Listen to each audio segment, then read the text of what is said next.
Ahoy, you landlubbers! We be sailing the seven seas, ready and waiting for a game of Siege.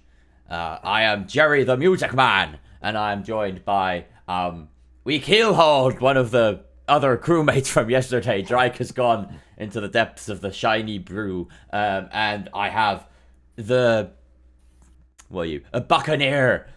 Two Doors is here. Yar. Avast ahoy, ye mateys, and Ye welcome cookie. back. Ye cookie? What the? No, So I hear the word avast, and I have to say avast ye cookie. I don't know why that's. Where's the reference from? I don't think I know that one. It's I feel like it's the Aardman animation Pirates. There is no way on God's green earth that I would know that, but great to be back. Great to be back. Had some really good fun yesterday. A little bit of a depressing storyline that we saw with Heroic having played their last game of Siege ever, but alas, life goes on. The world must continuously turn on through, and today we are going to see exactly, well, technically, the last four remaining teams, they're basically in the LCQs right now, but we're basically just playing for a little bit of pride and for a little bit of seeding. Yar, that be the case, young fiddly giblets. Let's have a look at the bracket now. The bracket. Yar, I'm gonna stop this. I cannot keep it up. I had so much more energy for this yesterday. I had so much more energy for it yesterday. Alright, so G2 have made their way through pretty flawlessly to a semi-final up against Valor, who also had an interesting run. They managed to just about scrape by Calories and then 2-0 Heroic. That was a very tense series, going, 7-2. The first one was 7-2, it was outrageous, and then 8-6 on Oregon. A very tense final map. But yeah, Heroic just done and dusted, unfortunately. And we're going to be not covering this game. This game is over on Chambereen's channel, which you can find at twitch.tv/Chambereen. We are going to be on the Secret versus Koi game, the Tier 1 matchup. So Team Secret made their way here, beating Paco Valvidia and ES Academia Spirit. And we have, as well, Koi have beaten, they just about got through Makers at the time as well. Our game was actually started. We didn't get a heads up. Yeah, I just heard it in the background as well, going for a little bit. I thought we would get a heads up. So we'll show you quickly what the veto is. We had Koi picking Oregon, and then Secret picking Border.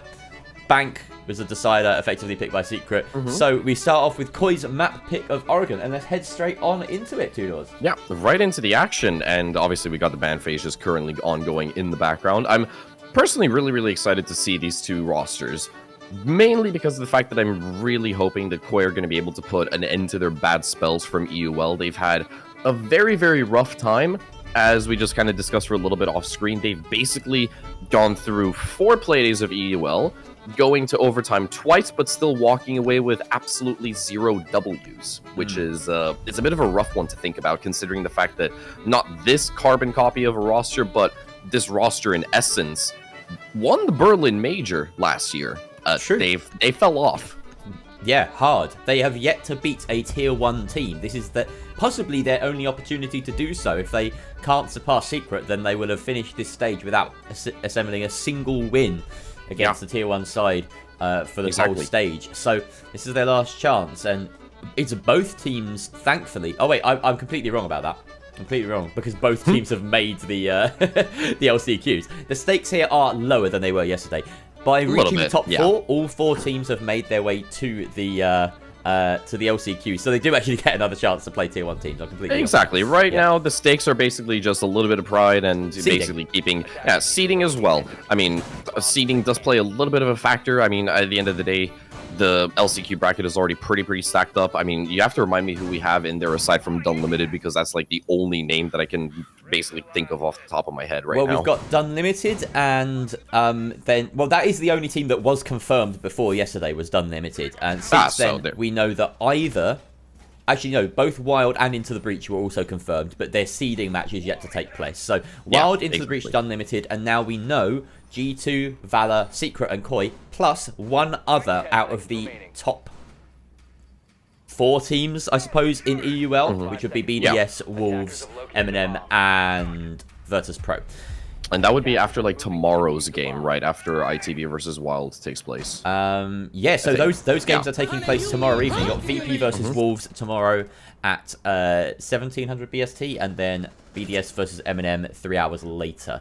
One of those 4 teams. In fact, it will take another game for us to know which one gets dropped into this point. But we've got a game in front of us right now. It's finally taking place. Hoshti, the first to fall at the start of the round. A player who had kind of been on the fringes, and Cryan taking down Upor, thankfully giving Koi a bit of a handle on this round. But 2 players again, I guess, that have been in the fringes. I've got so much to say about all these players, honestly, but we'll just have to dial in, because it seems as though Koi are taking a rather rapid approach, kind of probing. Any one of them could strike at any moment, you feel like.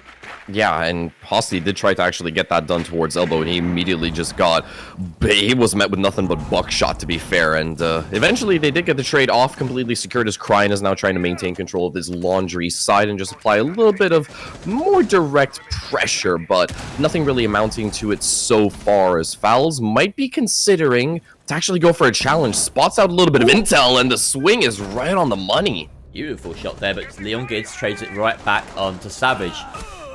Down goes the player in Elbow as well. Leon Gids, having taken that position, gets refragged by Grubby. And now Deepek, and that is Jigsaw in the top left, in case you're wondering who Kylov is. Has to play on an ult because he was banned, stat banned, during the quals yesterday. An outrageous turn of events. Thankfully has an alternative solution, but they're in a bit of a pickle here, are Koi. Locked off on this crossfire. Grubby in a very powerful position. Can peek either one without exposing himself to the other. And he's got his mates in support. Grubby does go down, though. That is a very key frag coming through from Jigsaw. A 2 versus 2 now has to play out with 1 minute remaining.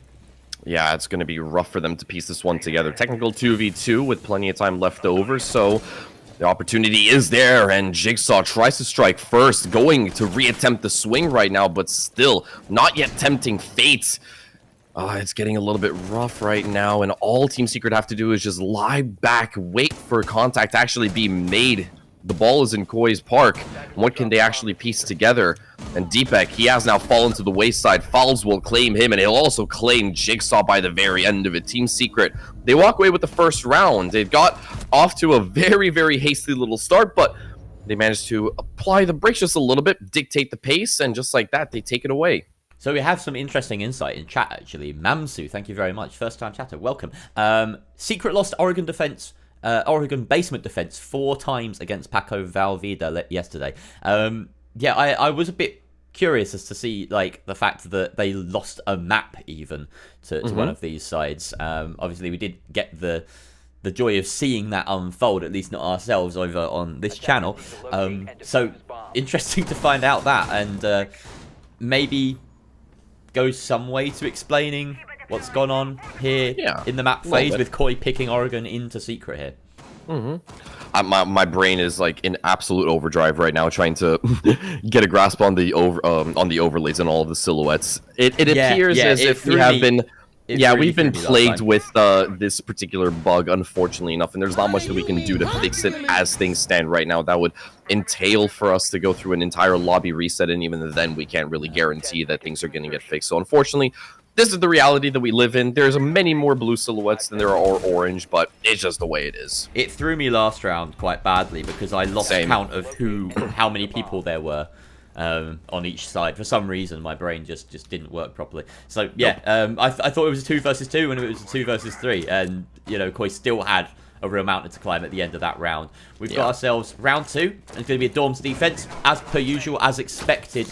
I'm excited to see Jigsaw play firsthand in a setting where he might have settled in a little bit more. His stats, as we mentioned yesterday, before he even got stat banned, we brought up the fact that his stats were outrageous, hitting a 77% headshot rate in his games, and Cryan is gonna, you know, put that to the test as well. Takes out Savage with a headshot of his own, falls as well, and we have a 5 versus 3 with only the first 40 seconds of the round. Secret under the Kosh, but Upor does something to claw it back, takes down Hoshti at range with a nice little DMR headshot. Yeah, good connection found. That's going to put us into a 4v3 right now for Koi, and Upor immediately patching up that attic rotate just to guarantee himself a little bit of extra safety and keep Koi out of the bomb site for as long as humanly possible. Miracle down below, actually with the Mossberg as opposed to the MPX, might have been the wrong weapon for the choice, and he gets outgunned and outdueled by the DMR at an arm's length instead, and that means that it's all down to Upor and Groovy right now. 2v4 with about 100 seconds left to go. Plenty of time. They don't need to necessarily let those intrusive thoughts creep in just yet, but you have to start to worry for Secret. The MPL half of this roster. I mean, this entire team, sort of insurgent newbies, sort of from last year. We wouldn't have known a lot of these names. Upor especially. Very fresh, didn't even really play comp until sort of midsummer last year, got thrown into that Victus roster and actually did rather well for himself. I mean, look at the ascendancy he's made all the way up to tier 1 within just a year of playing comp. Grubby, similarly, he's been around for a bit longer, always known as a talent, maybe a bit of a reputation on his name, but Leon Gids knows exactly how to deal with him. Cryan takes out Upor as well, and Koi, with a fairly comfortable round, all things considered, tie us up 1-1. Yeah, it doesn't seem as if they ran into any major road bumps or hurdles throughout that entire round. I'm still a little bit perplexed about Miracle opting to go for the shotgun instead of the MPX. Like, when you consciously take Warden in today's day and age, you're picking him for the 1.5 and not necessarily using him to try to fill up the role of a smoker or mute. It's just a bit mind-boggling to me. Well, obviously a smoker or mute have very different roles within the team compared to a warden, and I know what you mean, that, you know, that there's always that slot remaining, but it's with a warden, I mean, at this level you expect teams will know to turn on the glasses. It does happen occasionally. We've so like, clips make their way onto Twitter very easily, and Reddit just they do pros not using the glasses because they completely forget that it's a warden that they're using and not just an MPX with a 1.5 scope and a grey figureless body attached to it. It does happen. Meeting is being attempted here. Not a reattempt of the dorm site, interestingly, by Secret. Nope. Happy to rotate down to their tertiary. Makes perfect sense. We've got an interesting lineup as well, quite trap oriented. If you want to think of you know, Melusi, Banshees, and Fenrir's FNAT mines as traps of sorts, then you've got 3 trapper operators. Azami is there to delay things as well. Yeah, Koi aren't going to be getting anything done quickly this round, I don't think. Nah, and that's, I don't know exactly how that's going to affect the round as it progresses, but in contrast to the first two that we saw, they were extraordinarily high in pace overall. So, Koi, they are going to be forced to actually address things in a very calculative manner. What is Jigsaw what is Bro trying to cook down there? I think there was some miscommunication, lack of intel there. He's really convinced that someone is here. Yeah, but I don't know if he's just trying to create a vaultable hole, I think, so that he can walk through himself. That's got to be it. That's got to be the only thing on his mind is making this rotate so that he can clear the bottom floor a little bit more easily. But obviously it comes at the cost of 2 frag grenades. Those potentially could be utilized slightly better elsewhere, especially when you look at the plethora of utility. Oh no, Hoshti! Oh, that's tragic! Down by falling off the rafters and finished off perfectly by... Falls, who was just waiting for such an occurrence to occur.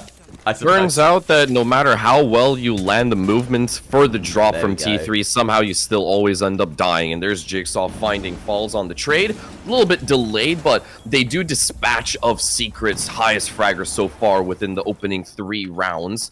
Already amounting to 5 kills as Falls. That's not all too bad. And now Upor still looking to contest Krine, who's directly behind one of those deployable shields. Maybe a little bit ill-advised, but so far Koi done a brilliant job of actually getting themselves a stage breach going. They have got a lot of attic control, and now Leon gets just rushing it through Split, immediately gets shut down. And here's the issue. They're going to run into all of that utility. The FNAT mine seeing his fate, but Jigsaw is doing his darndest to keep Koi in this. 2 kills so far this round. Krine appearing on that top floor to try and take down Upor. Takes a bit of a beating, but will fall back. Deepek in a situation where he can try and do his favorite thing in the world to hold F, but down goes Krine. Grubby responded onto by Deepek, and Jigsaw is carrying this team right now. 3 kills through the round and leaving only Savage in a 1 versus 2. Trying to hold from afar. Deepek being able to set down that diffuser under the cover of Jigsaw, who manages to curve a bullet round a wall or something. It felt like that final kill. Beautiful little jiggles finally taking down the final defender of Savage. And that is a round going the way of Koi on the tertiary site attack. They take the lead. Yeah, I mean... All things considered, Jigsaw probably was the most instrumental part of that entire round, but I still question Krine getting a little bit too greedy at the very top of Attic and going for what I thought was a very unnecessary challenge. He could have just chilled behind that, behind that Osa shield and just, shut down, I believe it was Upor, as they were trying to go for a little bit of hash play on the top side. At the end of the day, it really doesn't matter because Koi, they were able to pull it off in the 2v1, and on a tertiary win, that means they do take the lead up so far, forcing Secret to return back into the basement, the only bomb side of which they have won so far. So if history is going to repeat itself, Team Secret, they should walk away and tie things up, but then question marks start to arise because the top floor defense was abysmal. It came back down to a 4v1, and Koi just basically turned them into mincemeat. Banshee set! Banshee set! That was so loud. Yeah. It was like she said that straight into the microphone. Threw me right off as well. All right. So decent so far from Koi, and this is really showing, why they've decided to take Team Secret here. We've heard about the woes that Team Secret have had on Oregon. It's worth mentioning when these two teams met in the group stage of Stage 2, not too long ago, only a few weeks ago, in fact, on Playday 3. It was Team Secret that came out on top with an 8-6 overtime victory. Koi still winless against Tier 2, or Tier 1 sides rather, in this stage. Deepek getting himself into an entry engagement. Not often we get to say that. It looks like he's decided against it. Miracle holding on to Freezer Stairs for the time being. I have nothing against Deepek trying to manifest a little bit of magic and, try to get the man advantage early on. Speaking of which, it is going to be False to immediately take care of Jigsaw, and he will be left in the DBNO status, but easily picked up back to 20 HP. Now, Upor looking to challenge, and it's utter carnage in the server right now as we have to wave goodbye to a stream of about 4 players simultaneously. Now, it's all down to Deepek. Type 89, good for the first, but not enough left in that tiny mag of 20+1 to try to pinpoint the shots onto the other 2 players, and that will be Secret coming back in an absolute hurry to tie up the score. Yeah, it feels like just a minute ago, maybe even 20 seconds ago, that I faded out the Sailor's Hornpipe, and now I'm fading it back in. Literally, yeah. Yeah, crazy stuff. I've just realised that the banner isn't complete. I want to put the maps up in the top left there so that everyone can see you'll them. get But that done we'll eventually. get that done eventually. I'll get it done after I finish chatting about that round, because that was a very swift one from Koi. Rather from Team Secret. It was a swift one from Koi, to be fair, that let Team Secret take it down quickly. You know, Secret didn't necessarily aggress too hard. Koi tried to get things done incredibly quickly there and just fell at the wayside. Very nice hold of elbow, making the difference there. As, you know, Jigsaw, who's been effective so far, we saw him win that last round with a nice little quad. Just immediately fell, and there was nothing left on Koi to back it up. And I always thought this about Koi during that first split of in stage 1. They were really lacking a proper gunner. After losing Spoit, it's a very difficult character, very difficult player to replace. Jigsaw is their potential solution to that, but it just seems that it hasn't quite clicked yet. And Jigsaw, like you said, has had brilliant stats throughout the stage, but there's something deeper set amongst Koi that's not working for them. I mean, there are still some teething pains because, you know, Jigsaw's only been with this roster, fresh transfer out of Australia. Then it's just going to take a little bit of extra time before that chemistry is built up. And, you know, despite Spoit's very, very small stature, he left some massive shoes in the backside that actually needed to be filled. And I do have quite a little bit of faith in Jigsaw's abilities to be able to actually step up and take that mantle of responsibility up for himself, but it's just part of the process. We got to take baby steps, and Koi have to realize that. Hoshti as well, a new addition, and he already has proven himself, in my eyes, multiple times as a player capable of playing at this level. Last time of asking, when he joined Rogue, they were going through a really rough patch, and he couldn't help them out of it.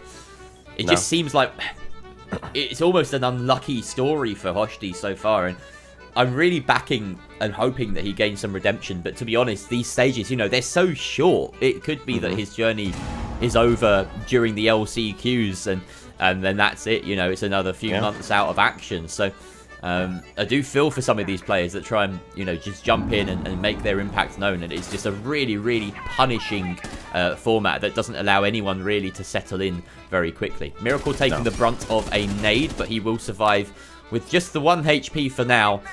Meanwhile, Koi have taken a decent amount of control going for this small tower-sided execute. They've got control inside a kitchen.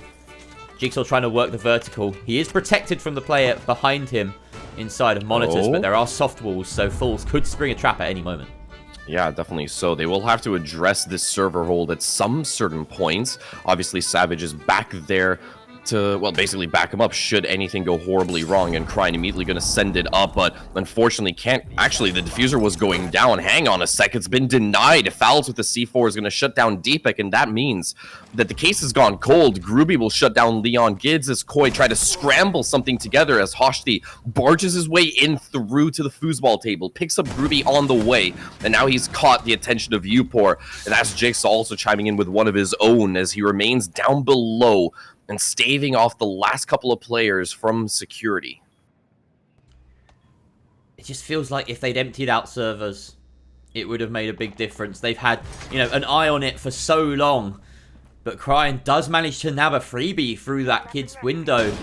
Now it's only Upor and the player on white stairs. Jigsaw's made his way through. The rappel comes in. Upor misses the shots. It's all up to Savage now. And he can't take anyone down. Caught out by Cryan. A great close to the round from the Amaru, grabbing all 3 at the end. And Cryan continues what has been a pretty impressive stage so far for him personally. Yesterday he was putting up some real numbers against LFO in a match which honestly, it really could have gone either way, that one. LFO, a massive, you know, an Italian powerhouse, and they had to fight their way through, you know, the whole Jigsaw fiasco, and Cryan was actually the one at the end of it who was really making the difference. Yeah, definitely so. Massive round coming out, as you mentioned, from Cryan, picking up a nice little 3-piece towards the very end to seal the deal, and that is going to put Koi ahead once again. 1 round advantage on the attacking side, pretty damn good, and there's the opportunity for a 4th right now as we are going to be returning to this tertiary bomb site hold of the meeting and kitchen side for Secret. Let me guess, are people redeeming hydrates? ZP did, and I'm very thankful for it, actually. Nice, nice. So, thank you, Alec Export, because you just reminded me that I need to update this banner. I will put all of the bans in the chat. So, in case anyone's wondering, right now it is Oregon, followed by Border, and then what's the last one? Bank. Oregon, Border, Bank. All right. So I'll put that in the banner.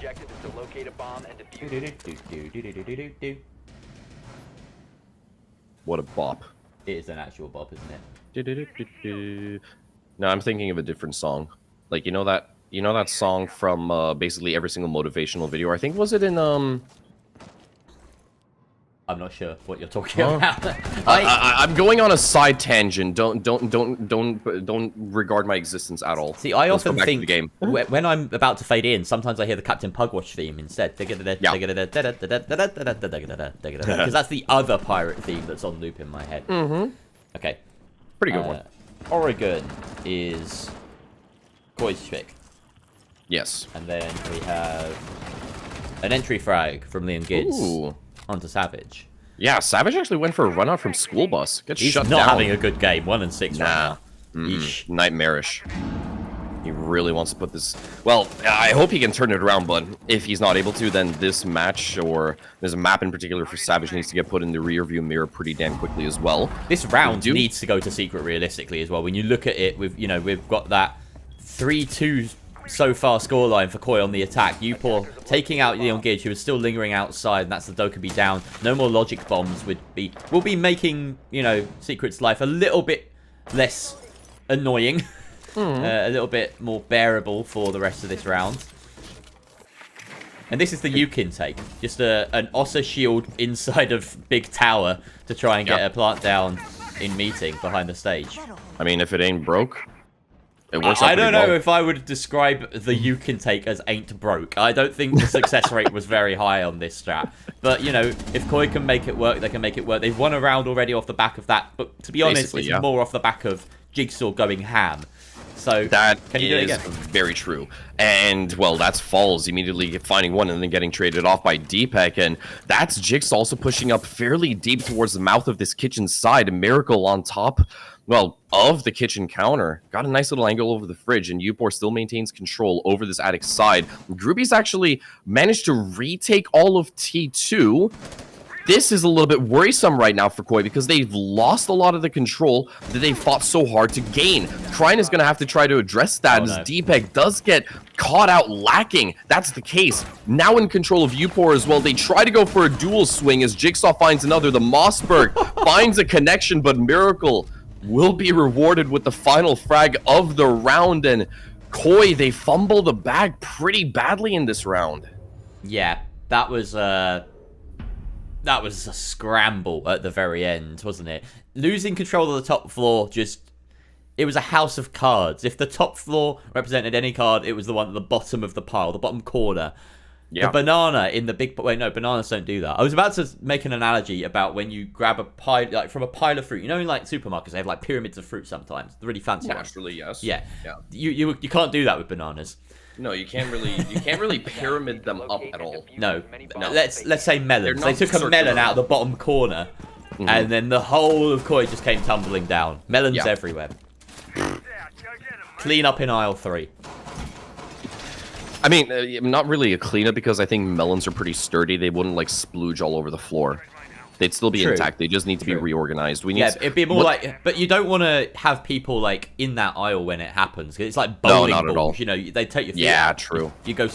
It'd be like being swept away by a strong wave. 10 seconds to go. In the ocean, just takes your feet out completely, and then what will happen? You over in cartoon style, knocks you over, and then you're essentially horizontal on a bed of melons. And they act as kind of casters, so you just roll along and out of the supermarket into traffic. And then somewhere within the supermarket, one of the TV shows like those funny bowling alley, things that's like, strike! Yeah. Literally. That does sound like a bowling alleys be like kind of video.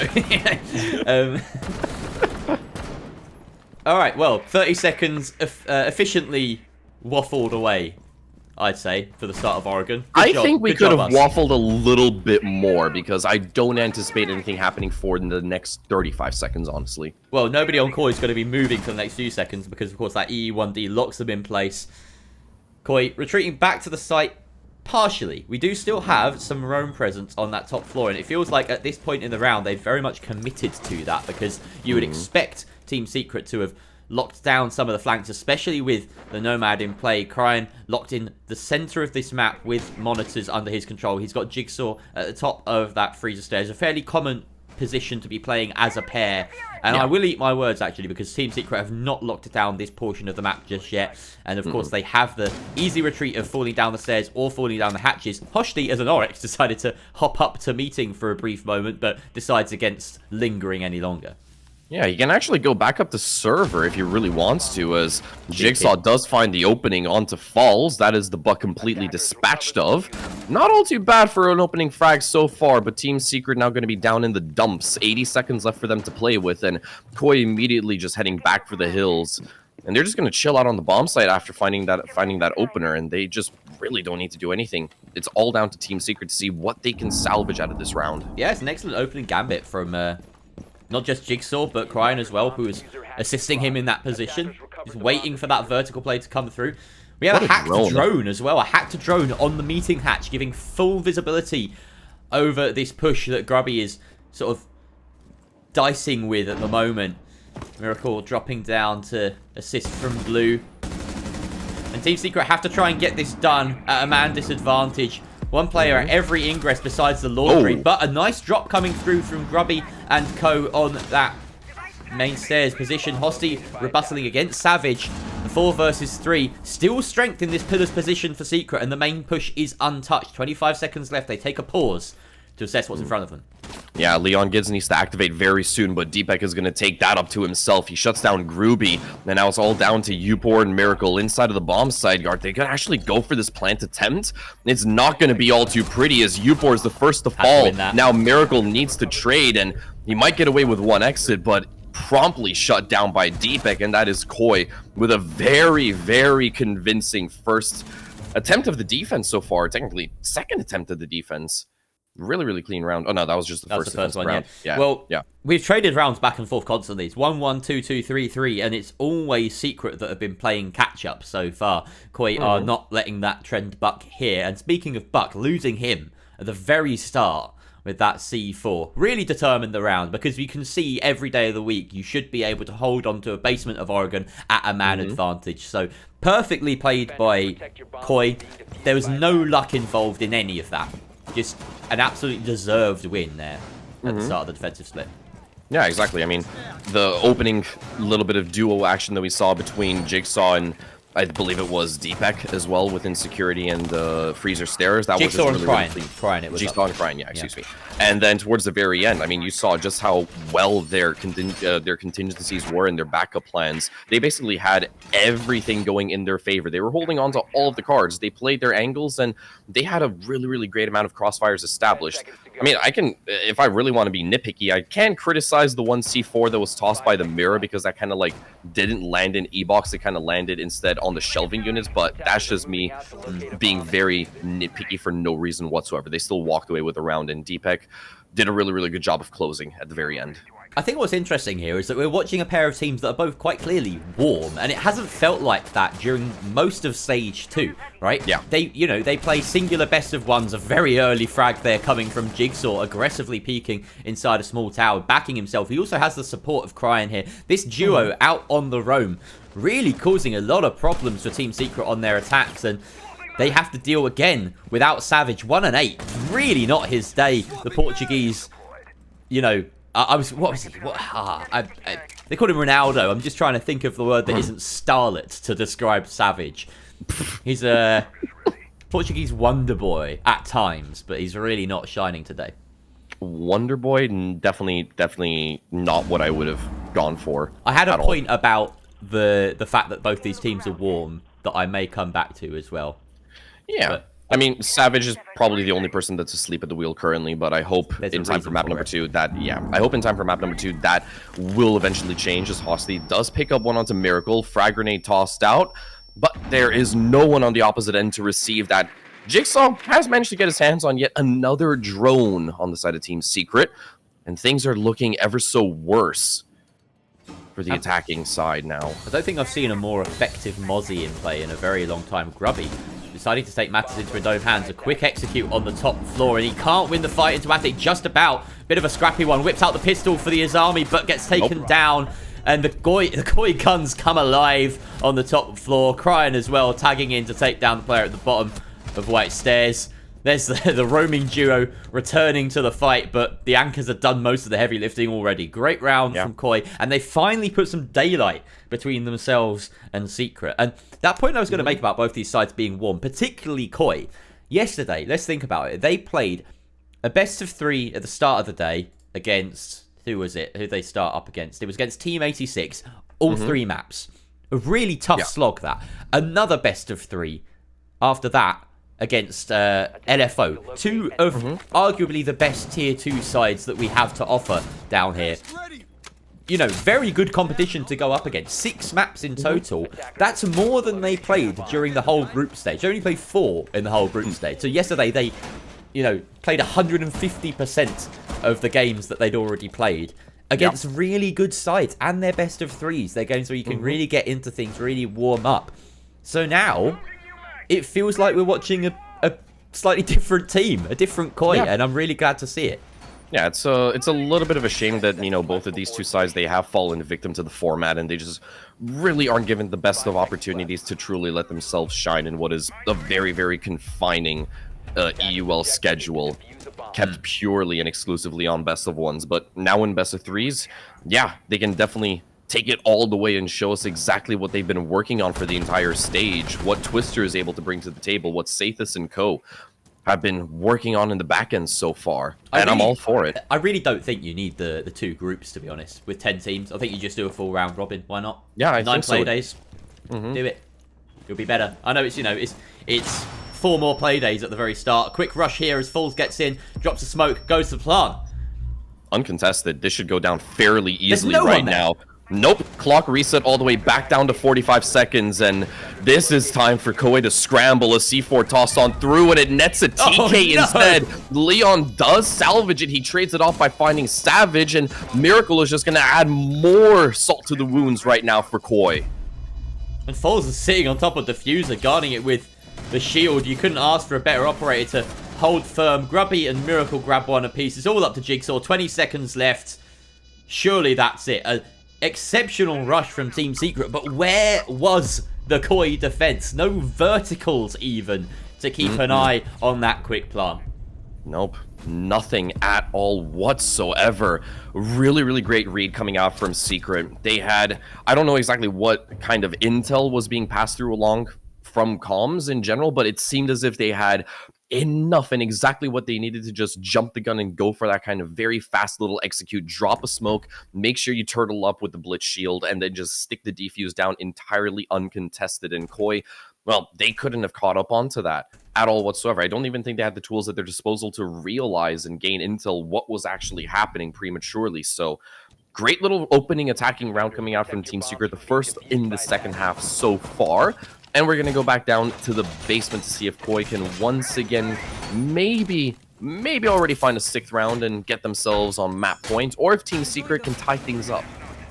So we have 2 shield players on the side of Secret. Savage wanting to stick with the Monty, and as I say that, no, he's going to switch on over to the Zokabi. Basement defense, slightly different lineup plans here for the attacking side. So let's have a look at the defense, because that's locked in as it is. We've got Hoshley on the Oryx once again. Jigsaw on that C4 wielding Mozzie. We've seen him do some damage with that, as well as crying on the Warden. I wouldn't expect anything different. This is exactly the same lineup we saw from that round not too long ago, where we just had a 5 versus 4 in queue because of the 1 C4 into kids' dorm, or rather into bunks. And if they want to play that exact strat again, they're absolutely free to. Yeah, more power to them at the end of the day. Don't know if they are, though. Based on early round positioning, it's taking them some time to get into that spot if that is the play. And I think at this point, they probably have to accept that Team Secret maybe have too much of a lock on certain points of the map to go for it. I see some movement. Looks like That's the Jigsaw Warden circling around Cryan. kitchen. Ah, Cryan's on the top floor. Never mind. Yeah, exactly. Yeah. And he will drop back all the way down to meeting. I think E-Box is entirely open, so he has another path to retreat, as now a little bit of extra pressure is going to be applied towards that split side. He's even got to rotate in towards that kitchen side, so he can just continuously linger on and be a nuisance. Yeah, you've got 3 bodies on this top floor. Hoshti as well has joined them. The flexibility that Norris affords you. Grubby, though, has control of the meeting hatch, and that will cut off any retreat, but he loses the fight. Jigsaw takes down Grubby and falls back to safety. Wow. Grubby losing a very important fight there, and Jigsaw continuing to stake his claim. 9-4 right now on the game. Oh, but Vertical works out in Upor's favor. C4 comes out, but Koi are grabbing kills elsewhere amidst the chaos. Cryan finally down. Upor will secure that frag, but it's only him and Miracle left. And they have to work a Miracle in a 2 versus 3. Difficult at the best of times on a basement attack, but they have time on their side. Exactly. They can figure out exactly what the next couple of steps are on this team's secret side and exactly where they might once again attempt to reapply a little bit of pressure. It seems as we're going to move and go all the way back towards the bunker side and the backstage potentially. I think that might be the only good call the Team Secret have right now, given the fact that, you know, the Miras are basically set up to watch over that freezer and laundry side. So Team Secret naturally opting for the path of least resistance. Honestly, I think there's so much resistance now, though. You look at the fact that Fenrir is in the game and the way that he operates virtually as a kind of mobile mirror shield in the way that he controls ground. You can cover every single entrance with a combination of mirror windows and Fenrir FNATs, but it looks as though they're leaving, you know, this elbow position to be taken for free. Doesn't matter though, as Jigsaw will take down Upor, and it leaves only Miracle in the 1 versus 3. Surely he'll be walking into an FNAT sooner rather than later. As soon as he crosses this line in the sand, pick your poison. Do you want to go through E-Box or do you want to go down highway? Either way, you've got bodies, bulletproof cams, FNATs watching you and ready to trigger. Leongid's playing close in the iconic position, and he will take down Miracle. Koi pushes on to match point. Yeah, indeed they do. They are threatening to close off Oregon in their favor right now. Secret, not really up to snuff in that round, unfortunately enough. The roam game wasn't necessarily all too strong, but it definitely did serve its purpose at the end of the day. And I believe it was, I think it might have actually been Jigsaw. That was such a crisp little duel coming out. He was down below. And he just shot the man right through that attic hatch, fades back into the shadows, very clean. Nothing really that I can criticize from that round on the side of Koi. It was played as well as it could have given the circumstances. And yeah, when, you know, push came to shove towards the very end, they just had every contingency already set in stone. As you mentioned, those FNATs were a little bit too strong for Team Secret in the 2v3 to try to, you know, piece something together. They were just basically dead men walking. That fight up through the hatch was an especially weird one because you don't see fights like that often where both players couldn't see each other's heads as they engaged. They could only see each other's feet. And you think, you know, we saw it from Grubby's perspective, and he was like, oh, you can see his feet. Surely you've got to kill the guy. Usually when you see a player's foot, it's because they can't see you at all. But because of the angles of the hatch and the way that engagement played out, both players could see each other's feet at the same time. What was impressive about it, from Jigsaw's perspective, was that he landed the headshot to get the kill. Right? Exactly. So he avoided fire quickly enough. His movement was perfect. Slipped in, lands the headshot. And that's what we've been saying about this player all the way through. You know, even before the double best of threes yesterday, his headshot percentage was the highest in EUL in Stage 2 so far. And that indicates talent, quite clearly. Plain and simple. 70. How much percent again was it? It was 76%, I believe, at the time. Maybe, might have been 77. It would have changed by now. So yeah, probably. I'm actually, you know what? I'm going to go and check the stats because it might be that CGG records these games. If they don't, then it will be the same. I'm going to have a look. It is 77% headshot. So it's actually gone up. It was 77. I don't think it's changed. Oh, it hasn't changed then. No, I thought you said 76, not 77. We've got Astro on 75 and who was that? Shaiko on 74, just for reference. Jesus. Yeah. Man, I haven't seen these kind of headshot percentages in years, honestly, when I when I actually stop to think about it. It's kind of mad. Gotta land them. Anyway, match point. Koi defending dorms. You would back them just on paper for that fact alone. And Jigsaw finding the lead-off kill onto Falls. And taking down Upor. Cryan coming down and just popping the window, chancing it. 3 versus 4 now. And look at this utility as well for Team Secret. They've got the Sens, they've got the Glaz. They're set up for a very specific take here, and now they have to do that and put all of their eggs in this one basket. Yeah, exactly. I mean, I don't even think they got the closet breaches open, so they're just going to have to try to force their way on through. Savage potentially missing out on an opportunity, but then again, Leon Gibbs has managed to skirt his way on through, waiting for the smoke to dissipate before he can strike, and he actually catches Savage, eventually shuts him down. The Bailiff is whipped out, but out-dueled instead by Groovy, and it matters not, because Jigsaw is there to place the final nail into Secret's coffin. And you have Koi walking away with map number 1. Oregon is under their belts. Wow. They've been absolutely keel-hauled in that final round. Have Secret. Great opening match from Koi. Great opening map from Koi. And where are we headed next? We have ourselves... I didn't finish writing Border. it. Border. I will write that now. Yeah, we said Border, and then the decider, should it be ultimately necessary, is going to be Bank. Yeah. And this was Koi's pick as well, so them winning their own map pick. Well, to be expected at the end of the day, but now we're going to be going over towards Secret's territory. And, yeah, hopefully Secret, for their own sake, are going to be able to, potentially force this to a map 3 if they want to get out favorable seeding. But either way, both of these two teams, they are confirmed for a spot in the LCQ. So, yeah, seeding is really the only thing that's at stake, like as we mentioned at the start of the show. Yeah, the stakes are lower. You know, they've done the hard bit. They've made their way to the LCQs. But seeding is going to be important when it comes down to it, because we have, you know, a lot of good teams in this lower half of the bracket. It could be the difference between facing off against Valor or facing off against G2. I'm not exactly sure. I might actually have a look at kind of how exactly the bracket's seeded, because the problem is usually, you know, it's they're ranked like 1 to 8. It's very easy, just like 1 versus 8, 2 versus 7, etc. But because all of the teams are coming from different locations, you know, you got some in deciders and then some that are like done limited, who are just thrown in. I don't know what seed they're placed at, whether it's like 5th or 2nd or wherever it is. So yeah, the seeding will matter, because it will determine who you're up against at the end of the day. Yeah, exactly. Also, just quickly checking in with Cham in the other game.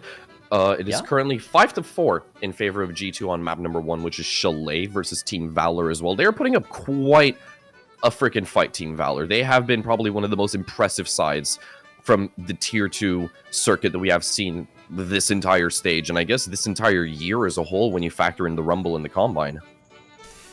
Yeah, it's an interesting one, Valor, because with Rumble and Combine, they just didn't get nearly as far as their performance sort of warranted. They had a real mental breakdown moment almost in Combine, with all of the protests that came out just sort of really affecting them.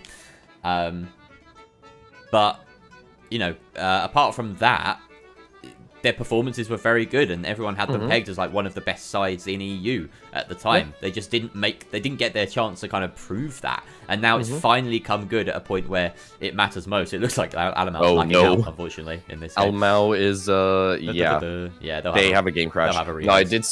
Oh, that's why Lucky put the message in the chat saying that there's a rehost at round 10. Yeah, that's exactly it. I'm just looking at the stats right now. Alamau was doing really well as well. I think oh wait, no, he wasn't. Whoever left first was doing really well. They had 11 kills on the side of G2. Doki? Benja? It wasn't Doki. It might have been Benja. Not sure. Oh, yeah, of course, Grace is joining Jamboree today. It Golu yesterday. So, yeah.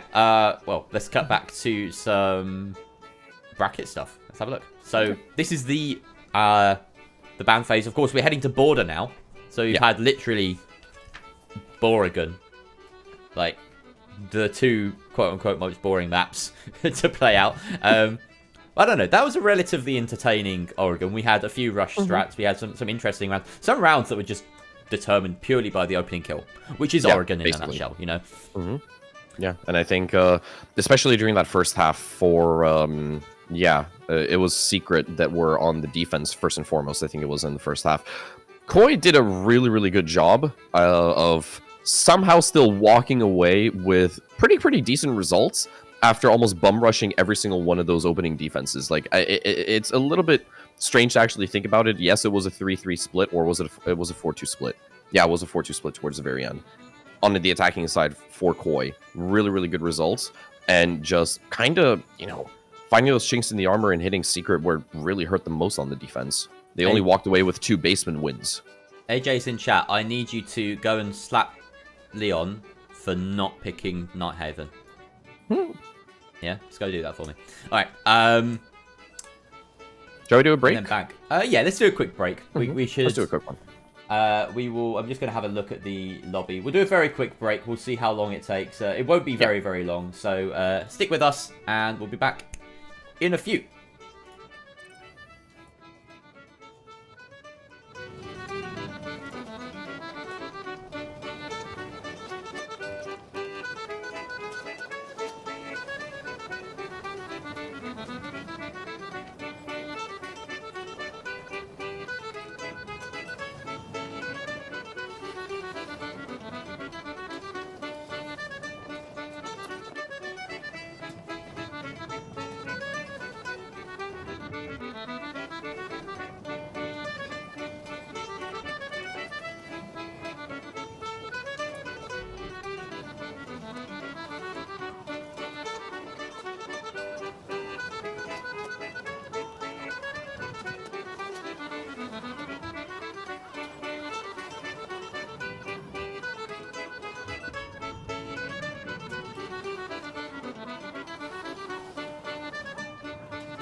Okay, we are back, and the game is getting ready, getting started. We're already yar har har har pirates. We're already part of the way through the ban phase.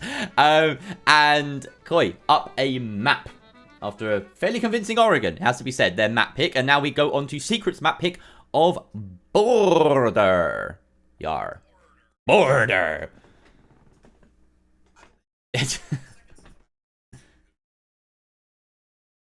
I have not seen that Monty skin. What the hell? Is that the Elite Monty? Nah. Why am I so... I'm so bad with, like, elite skins and things. I'm just awful when it comes to cosmetics in this game. I can never remember what they look like.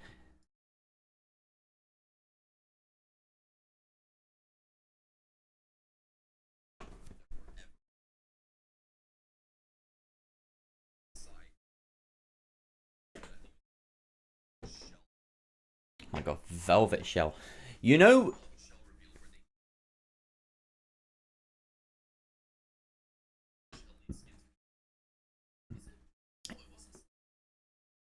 I genuinely couldn't tell you. I think Valk was quite early, wasn't it? Because I have her. I think I've just noticed that my bandana matches... Oh, hold on. You were muted. 5 seconds My bad. left before insertion. Thank you, Agent. Bro. I just noticed that my bandana matches my top. That was completely Oh unintentional. yeah, nice little touch right there. I like that. Yeah. All right. Border time. And Border can be a bit chaotic at the best of times. So let's see who dies first. Leon Gibbs has already taken a boatload of damage. Narrowly. Yeah, just on death's door, and goes for a very aggressive run out and kind of walks away from it a little bit unhealthier than his target Miracle, but not all too, no harm, no foul technically within the first opening 30 seconds of the game so far as Team Secret, they're now looking to apply a little bit of pressure. Down below goes Savage. He's found himself within server and workshop, and he can now start working some of those nades vertically.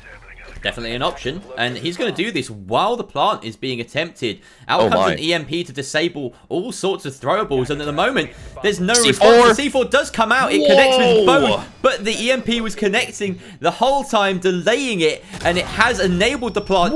Miracle goes flying! Leon Gids sticking with the diffuser, but Savage has the nade from beneath. He's going to time this. It doesn't connect, and Leon Gids will get the defuse. That round was over in a minute, Cadoodles. Orbital bombardments from those C4s, left, right, and center. Koi. Sure, they might have not been able to stop the plant, but they got the most important and brilliant kills. That double kill with the C4 that was tossed out from Crying, it could not have been more perfect. The stars truly aligned for him, because he had basically got, the Monty with his back completely exposed to the explosives. He caught the Nomad as they were just retreating away from getting that plant down. If that Nomad had run an extra meter, they would have not have died to the C4, and then the AC coverage shut down as well. I feel so bad, though, for the sludge that was down below, because that nade in theory should have connected, but I guess it might have just made contact with, I don't know, something on the ceiling, something on the on the ceiling of workshop, and it just kind of went short. It was weird. Kenny's telling us in chat that Savage is not a nade player. He's not been having the best of day. I think he finished Oregon something like 2-10. It was a really, really rough game for him. 1-8 perhaps. By the end of it, AJ saying that was one. I think we saw 1-8 towards the end. It was definitely something like that. I feel like he got a kill near the end at some point, but either way, it's been a really rough day for him. He has to warm into this. He has to warm up. Like we've said, the important games are out of the way. They've done their job in winning. They've done the heavy lifting already. Yeah. And to be honest, Koi come into this game having not beaten a tier 1 side. This is a big game for them, just mentally. They have to try and get this revenge on Team Secret for the loss that Secret inflicted on them on Clubhouse during the stage. And they're getting off to a good start. Again, Upor being taken down. Again, another player who's having a quiet day at Secret's... there's a word for this. At Secret's loss, I suppose. Yeah, basically. Keep it simple. Yeah. Jigsaw, though, having an absolutely miraculous day in the office. And as I say that, he will eventually get traded off. Fouls, brass knuckles on, left, right, and it's good night for Jigsaw, unfortunately. And that is going to tie up the man count. 4v4 right now ensues, with 50 seconds already exhausted off the timer. And Miracle on the Zoph, an operator that we haven't really seen all too often, will go down to Hosty. Well, that was a ballsy attempt coming out from him to try to patch that fountain, rotating. Groovy is going to instantly punish him instead. Crying still holds onto this top floor, but not for longer. He drops down through the hatch instead. Then back to safety he goes. They forfeited complete control of this top side.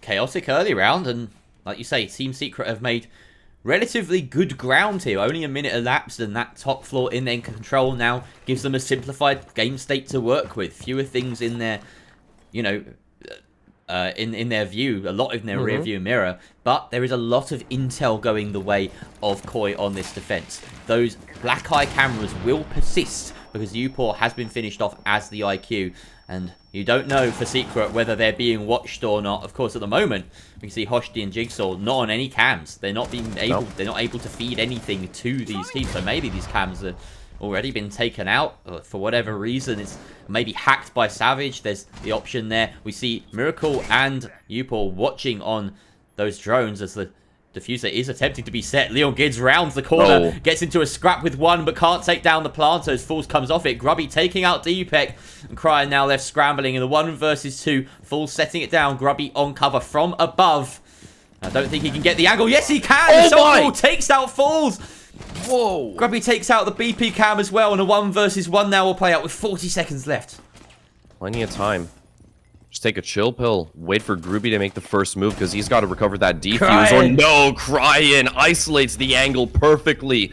And those 9mm rounds, they just magnetize themselves onto the Yana's head. A wonderful 1v2 played out by Cryin. Intuition kicks in overdrive as he shuts down the plant through the wall. That was spectacular. Outrageous. Truly outrageous. Very good clutch there coming out from Cryin. And again, it puts Koi ahead. They have stayed ahead this entire matchup. We have not seen Secret take a lead at any point today. Shocking, really. Yeah. They've always been on the back foot. Considering Secret were defending on Oregon as well, Yeah. Nah, that map of Oregon, it was yeah, there was a lot that was left to be desired on the side of Team Secret, especially on the defensive side, not being able to close off anything except for basement defenses. Now, Border, it is their pick as well, by the way, and I don't know if you have the exact stats, Mr. Gerald, but how defensively favored is Border after what we have seen internationally in Stage 2, or just within EU? Give me like 10 seconds. I'll give you 10. I'll get Take it your up time for with you. that. I don't think we've seen much Border in EUL, to be honest. I think we saw a lot prior to that. We saw a lot of Border in Rumble as well.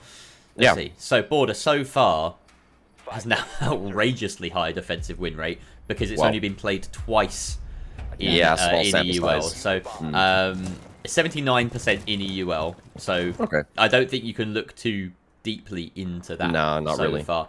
I'm gonna look at all competitions because I think that would make a bit more sense, just to give us a kind of overall stats. My guess is there would be maybe around like the high 50s for the defense.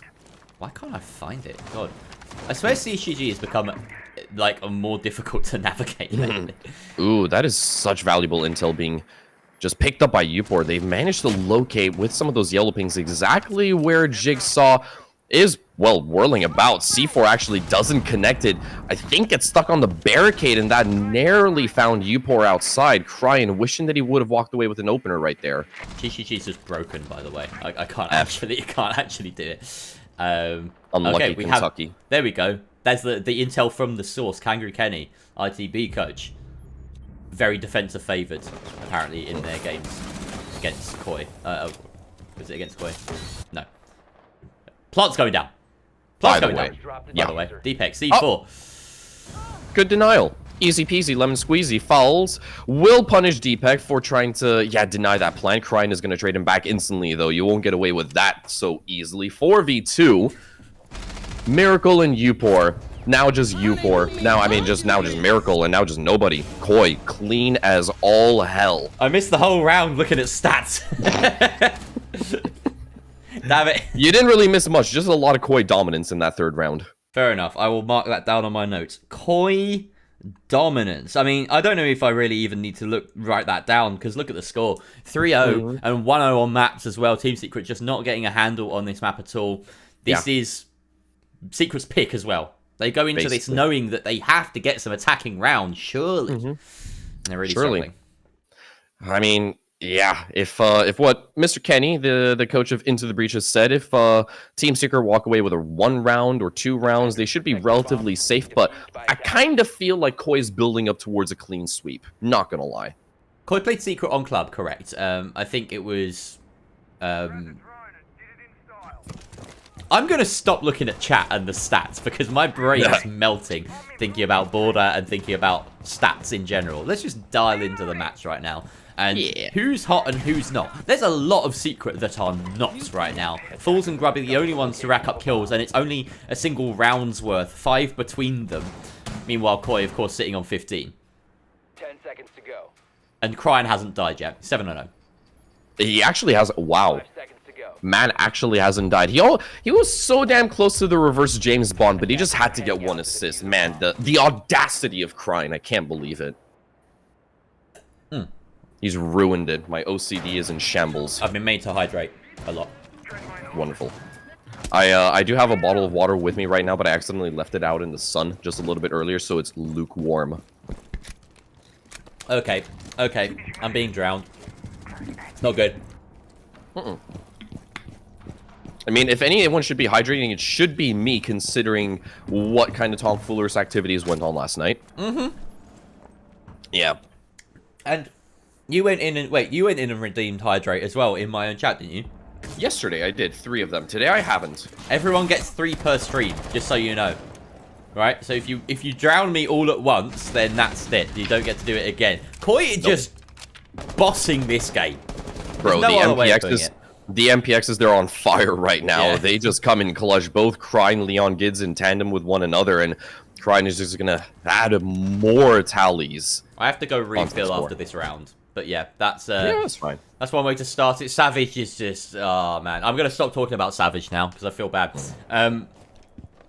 5 versus 3. Decent control here on East Stairs, at least for Secret. They need to grab something. But Qual have surrendered this ground. Yeah. They're completely fine with that. They just want to give it up for free. They're willing to draw all of Team Secret out into what basically is a bear trap laid out for them, and they just come crumbling, falling like flies as Team Secret, as it's all down to Falls right now in the 1v5.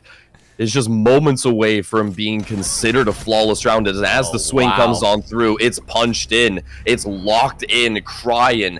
Absolutely ruthless in the server right now on Border, as he's found 9 kills so far over the course of 4 rounds and has yet to be punished once. There's a certain point where I give up writing notes. And if that is now. If I didn't have faith in Team Secret to be able to pull this back, at least in their defensive split, then I would stop writing notes right about now. Because, they're out of this game as it stands. They really need to turn it around. This is the best time for a timeout. It's also the best time, coincidentally, for me to fade in Sailor's hornpipe and let Two Doors carry the cast for about 20 seconds while I go fill up my glass and then just down it, basically. All right, see you with you. In a second, I am going to get Jerry banned. You haven't left yet, have you?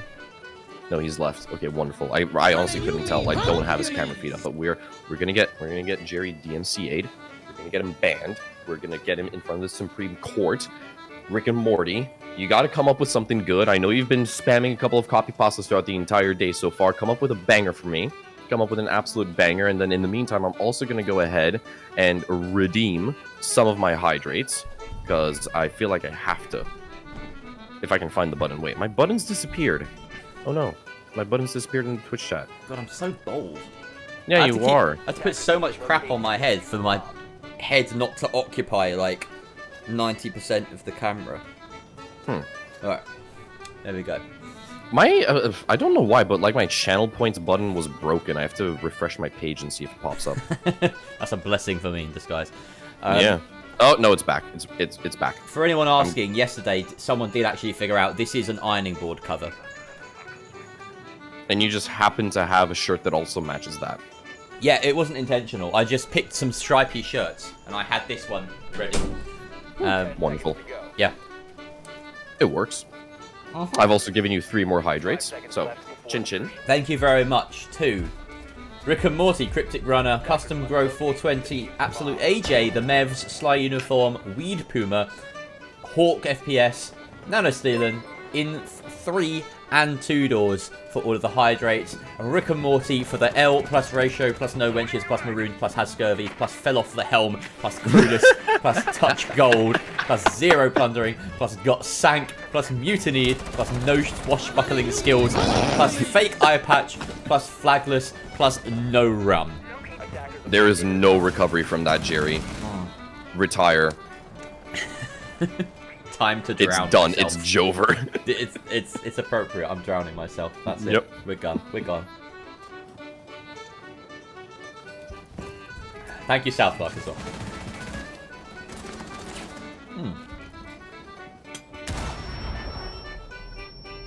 Deepak almost got obliterated right there from that nade. I promise I'll cast some of this game for you, Two Doors. Don't worry. It's just. Oh yeah, no, I'm giving time, you time. in time. I'm in time. Yeah, just make sure you're properly hydrated, and then you can get back into the swing of things, which is, well, what Team Secret desperately need to do right now, and it's not gone off to a good start. Groovy is the first to fall, one of the only players on the Secret side with actual kills to his name, and Falls finally coming alive as well as he claims his 4th so far, but that's definitely not enough. Team Secret, they need a little bit more, as Hosty will find a little bit of contact through the wall and dashes out of harm's way back to safety instead. Oh, Hoshi taking down my miracle, though. Just finally gets off that goose egg. We now have, Upor and Savage have to try and join him in that club of people with kills.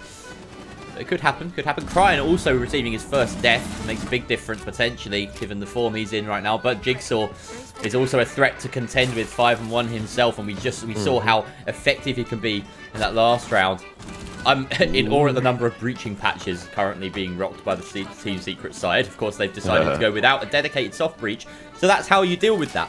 And it's very important when you consider the vertical work that needs to be done to unpick this site in particular. Yana clone sent down to scout out the ground, and Jigsaw and Deepak sitting inside of Tellers. Bathroom itself completely clear, but of course, some control can be exerted over it from afar. C4 goes out the window. It will connect with Upor, downing him. He's out of the picture for the rest of this round. An effective 2 versus 3.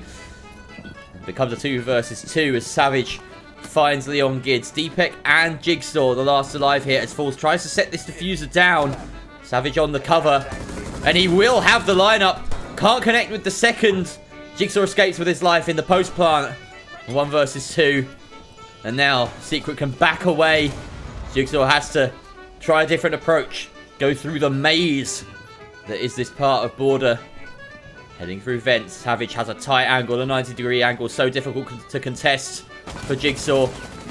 Jiggle Peaks gets some intel. Spots the head. Lines up for him. Whoa. Only Falls now. 15 seconds left, and Falls has to play this smart. He's tucked himself away, though, and I think Jigsaw might have spent a bit too much time here. The only recompense being that he gets that kill at the end. Upor bleeds out outside, but the round goes to Secret in a tense post-plant. Yeah, very, very tense. Jigsaw maybe just taking a little bit too much time with truly activating in that 1v2, and that will give Team Secret their very, very first round so far on border, and I mean, it's at least something. It's a sign of life. It is a heartbeat that we're seeing on the monitor so far, and we are going to have a small little tech pause coming on through as someone's got an FPS bug and needs to restart things on the side of Team Secret, but the fucking Sailor's Hornpipe was playing through that whole thing. What, throughout the entire round? Yeah, I don't notice it anymore. I've grown completely immune to this music. I'm going to fade it out for a bit. Nah. Sorry. Leave it be. Don't you dare touch my sailor horn. Oh my god. If the problem is as well, I mean, like, we've got our faces plastered on it anyway, so if anyone wants to use this footage from the cast, it's still, you know, it's sullied. But it is what it is, you know. I'd rather have fun doing this, to be honest. Exactly. All right. Oh man, that's such a good donation, Rick and Morty. Honestly,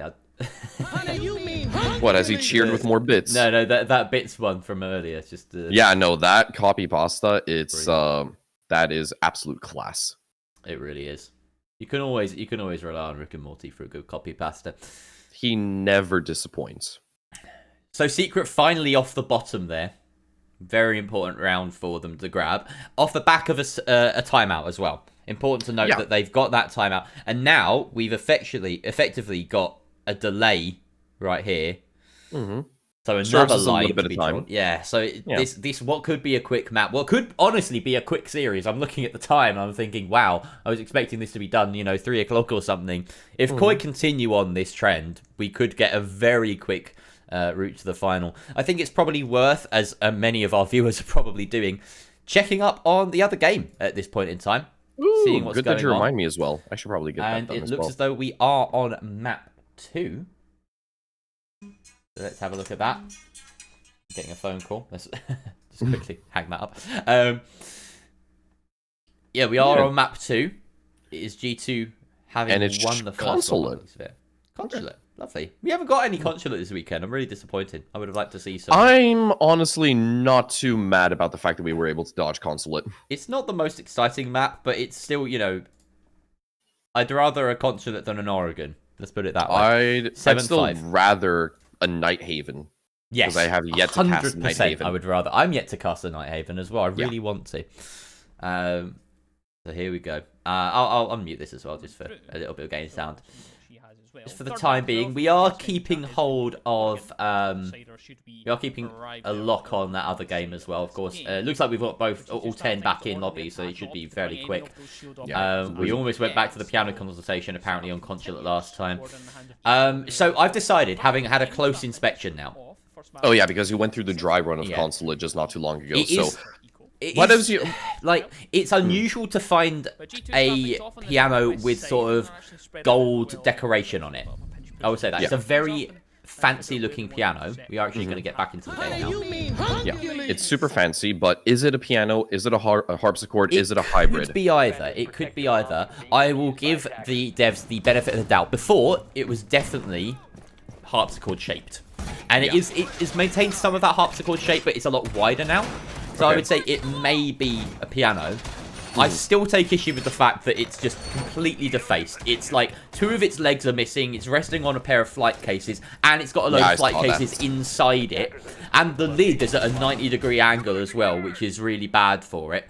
Yeah, it's been properly disrespected. It's that not piano good. is beyond repair. The fact that it's got 2 flight cases inside it, like no one's buying that. Right? It's I don't even think furniture at this point. I don't even think anyone will accept it as a donation anymore. You could maybe like refurbish it.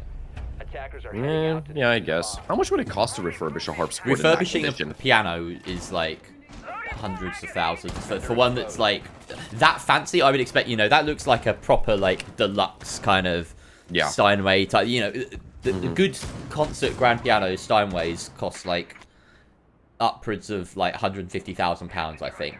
Jesus In that kind of Christ. ballpark. I went to a music college, and I can tell you one of the most horrifying stories. Our music college brought a brand new Model D Steinway, and within the first week, someone had spilt coffee inside of it. No. Yeah, heartbreaking. No. Not beyond repair, still usable, but like just is disgusting, Yeah. It's gonna be sticky Gonna be on the stained. inside. Yeah. I mean, I do love the smell of coffee as well, but on a brand new one, nah, dude. I can't get the feed quality any higher, unfortunately. I don't know about you, but it's looking a little bit pixely at the moment. I have it at 1080p. It's improved a bit. Yeah. This is just a feed issue. Grubby grabbing the opening frag after a bit of a tussle there does survive, and very important that he does, because he's the only one carrying those Selma charges. It's not stopping him from getting antsy with it, hopping in CCTV and taking out a second. And you could argue that the loss of those Selma charges is, made up for by the fact that A, he'd already used them, as we can see that breach being opened, and B, the fact that he's taken out both Young Gids and Jigsaw in the early round. Good trade. Yeah, exactly. Deepak did come through with a response, but Koi on the defense, they need a little bit more if they want to walk away with a 5-to-1 split. Interestingly enough, my eye caught Miracle actually rocking the 3.0 scope, so we'll have to see exactly if that can help him land some heads. Now, Deepak is going to claim his second of the round onto Falls, and he's starting to take a little bit of heat, but Upor with the swift response is going to dispatch of him. Crying, second guessing about lingering on that top floor, instead just backs out down into the site. Koi staying in it, of course, with that trade. Effectively 2 kills at the same time, not really a trade. Kryan and Hoshti last alive here against Miracle and Secret.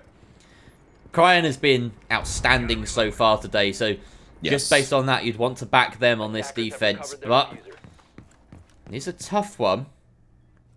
It's defense, and they still hold a lot of important ground. Miracle looking to try and worm his way in through customs, but with only 35 seconds left, they need to find a kill sooner rather than later. He's not especially well equipped with this 3x scope. The DMR 3x scope, it's one of those things with some Brazilian players. They just absolutely adore this thing. Upor finding a gap, dropping into sight, taking out Hoshti. And Kryan now left in yet another 1v2 clutch scenario. Yeah, but the issue is that Team Secret, they work this vertical a little bit too much. It has given Kryan an opportunity to use that and maybe find an angle, but it's not really working out. C4 try to maybe mask the drop, but no! He gets the injure, but Miracle with the coverage is right on point. The 3.0 scope is exactly what he needed, turns out to be the case. And Secret, they keep their dignity intact as they walk away with a second round at the end of the half. And the impact that tactical timeout has made quite clearly, and the slight delay after that fifth round rather. 2 rounds for the good. They were staring down the barrel of, what could have been a flawless half for Koi. Basically, yeah. And they've clawed their way back into this, but it has to be said, this is their map pick. And we've seen very defensive-sided borders of, limited data so far in EUL. And Koi, now on the attacking half, to be fair, Secret should be able to try and rack this one back up. If it weren't for the fact that they have this defensive half ahead of them now, I would say they're down and out of it. And when I said at 4-0, I'd stop taking notes, but for the fact that I think Team Secret could claw this back, I'm glad I had that faith, because They are in this game now. Everyone's off to the races. We don't see any more goose eggs on their side. Everyone's got at least a pair of kills, and that should do wonders for their confidence.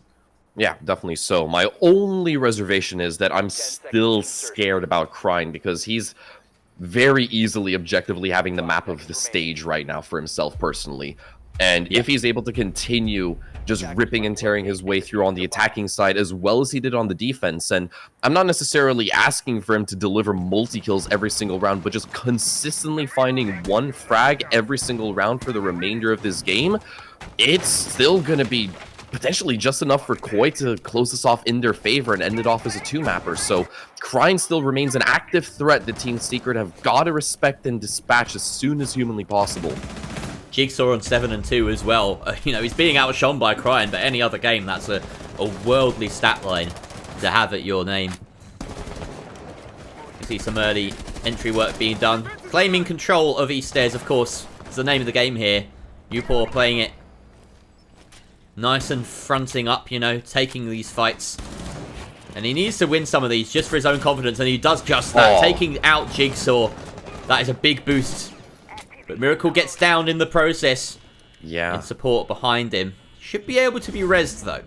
Think so. He's relatively safe and Falls immediately going to his aid. Groovy is going to find one of his own onto Leon. And that's going to put us into a 5v3 as Miracle will be revived. Upor doing wonders on that eastern stairs as Deepak eventually will trade him off. Crine adds one to the tally as well. There's that one crucial frag that I was talking about, as Crine does find a little bit of impact. But right now, the 2v3 clutch, it was the only realistic option as Crine might have just isolated Groovy down below, or that's actually Miracle on minimal HP, a very easy little close off. Could be in the cards right now. The losses, yeah, they may be too great for Koi so far in this round. Miracle just sitting under that hatch. Still C4s in the pockets of Team Secret as well. And Grubby holding that long angle will take down Crine as he approaches the teller's windows. Deepak left in a 1 versus 3. He's known to have a good clutch in him, but it's been a very long time since we've seen the Deepak of the Berlin Major. Does have a breach.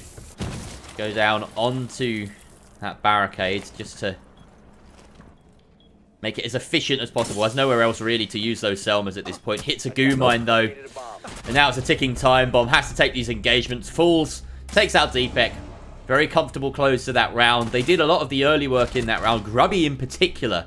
Or rather, Upor, sorry, in particular, doing a lot of the early heavy lifting on that East Stairs position for Secret. And they've closed this gap. They were 4-0 down. It's 4-3 now. Yeah, Upor fighting a 2-piece towards that main stairs. And I kind of feel for Jigsaw as well, because I think he, at least from our perspective, it looked as if Jigsaw lined up the headshot at the same moment that Upor did, but I guess he might have hit his collarbone instead.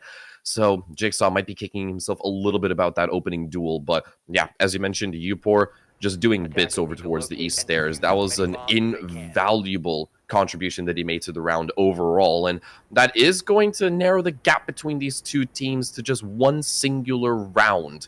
The possibility for Team Secret to not only just tie this up, but also overtake Koi is very close to being a reality. I didn't realize we were on 720p earlier. We're on 1080p now on the stream. Oh, so now you bumped it up? And now I bumped it up. The thing is, though, is that the quality issues you're seeing are not to do with resolution. They're to do with bitrate. So I don't know whether it will make too much of a difference. Maybe the stream in 1080p won't have those issues either, but quite often for 1080p the on my artifacting end stuff, it's still going to be there. You can see a little bit of it right now. So we can only deal with what we've been given. And big thank you as well to Ethan Abbey, who is the one observing this and also casting it in Turkish, I believe, on his own channel. Precisely.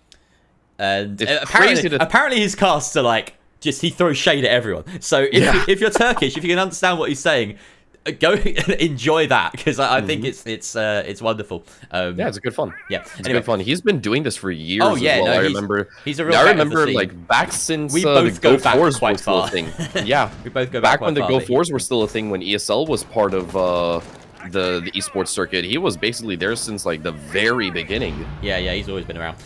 All right. Upor once again in this power position on these stairs. They're tasking him with it not only for the top floor site, but Everywhere else, it seems that Vent's defense works very similarly. You know, you want to control that high ground, you want to control Armory, and that involves controlling East Stairs for as long as possible, it seems. It does mean, however, there may be gaps. We saw that exploited in the first half by Team Secret trying to go for rushes, even though it didn't work out. And Cryan this time, a lot more efficient dealing with Upor, wins that engagement without too much damage to their name. And speaking of damage, lots of the players on Koi getting into scraps. Leon Gids coming out on top of his. Hoshti retreating, it would seem, after dealing a bit of damage to Savage, but they're still 5 men up. That's the important thing. Yeah, 5 active guns, and in a game where headshots matter the most, one bullet can just simply make the difference, regardless as to how softened up those Koi players are right now.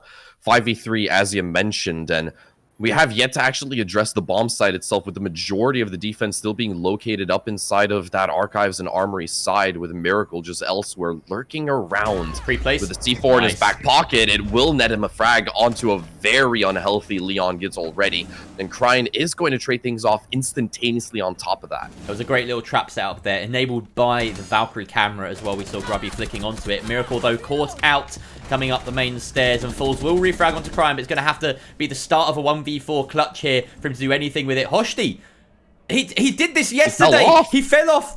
No, he did this earlier. He fell off the Oregon rafters, and now he's fallen down inside of waiting, and they have a yellow ping on his position. Yeah. This could be a blunder. This is an opportunity, but they do get him up and back on his feet just in the nick of time. Now Falls isolates the first, narrowly the second. The Vector just couldn't burr fast enough versus the AK-12 in the hands of Deepak. And Koi, they walk away with their first attacking round, and they will maintain a lead, denying Team Secret the luxury of tying things up.